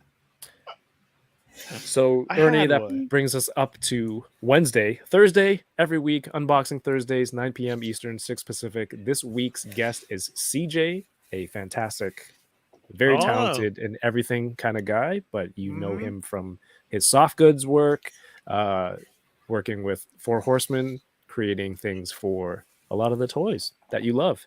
And I'm trying to get all Canadian guests this month because, you know, got to represent. And then Canada Day coming up after that. And after that, Toy Migos. They're not dolls. 8:15 p.m. over on the Toy Migos YouTube. All the descriptions, all of our socials are down below in the video. I hope everyone got that point down. had a great. If you can't get the down part, I question your camera setup. That would have been on. Yoko's all like this. Follow now. Cats are jumping down from the ceiling. Living in a fun house. There's no gravity on the island. Yoko's on an island, so we didn't hear no boat today. What happened? Oh yeah, it's actually kind of surprising with the weather. Yes. Oh, I got a post about the photo challenge. Yes. Thank you, everyone. Socials down below.